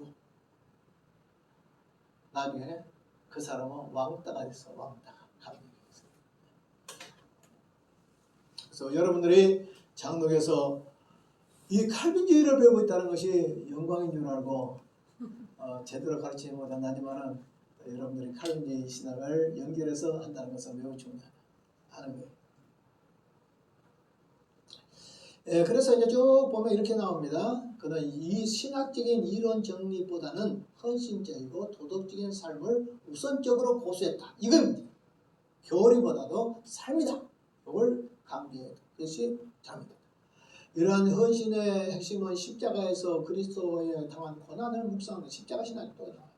모라비안 교도단 신대륙에서 1732년 서인도, 그러니까 신대륙에서 서인도 교도, 그 다음에 그린랜드, 그 다음에 기니아, 이집트, 남아프리카, 그다음 레브레토도르 이런 데 선교사를 파송했고 18세기에 어떤 개신교의 격파보다 더 뜨거운 선교를 실천했다. 1735년 진센더포백제의 신대륙을 발견해서 펜실베니아 모라비안 정착촌에 베들레헴이라는 이름까지 붙여줬다. 이 집단은 날로 성장하였다. 높은 건물을 짓고 생활과 경제활동을 하는 수도원식 공동체를 형성하였지만 결국은 더 율법주의적인 할례대학의 경건주의자들과 충돌하고 말았다. 그러면 이 사람들이 루터교와 충돌해요. 왜냐하면 할례대학 출신들은 그래도 교리를 가지고 나왔는데 이 사람들은 교리보다 실천을 가지고 나가니까 나중에는 자기들끼리 충돌해요. 그러니까 진짜 우리가 교리 알레르기에서 가는 사람 많습니다. 그거 안 됩니다. 우리는 성령 체험? 체험하고 안 됩니다. 체험 감정이잖아요. 감정을 식어버릴 수 있잖아요. 그것이. 그러나 빼따기는요. 가르칠 수 없어요. 빼따기가 잘못해서 그 장애자예요. 장애자. 우리는 교리적 장애자가 된다. 어떤 체험만 가지고도 안 된다. 우리는 교리만 가지고도 안 돼. 그것은 해골이에요. 해골. 누가 해골이 아름답대요? 그러나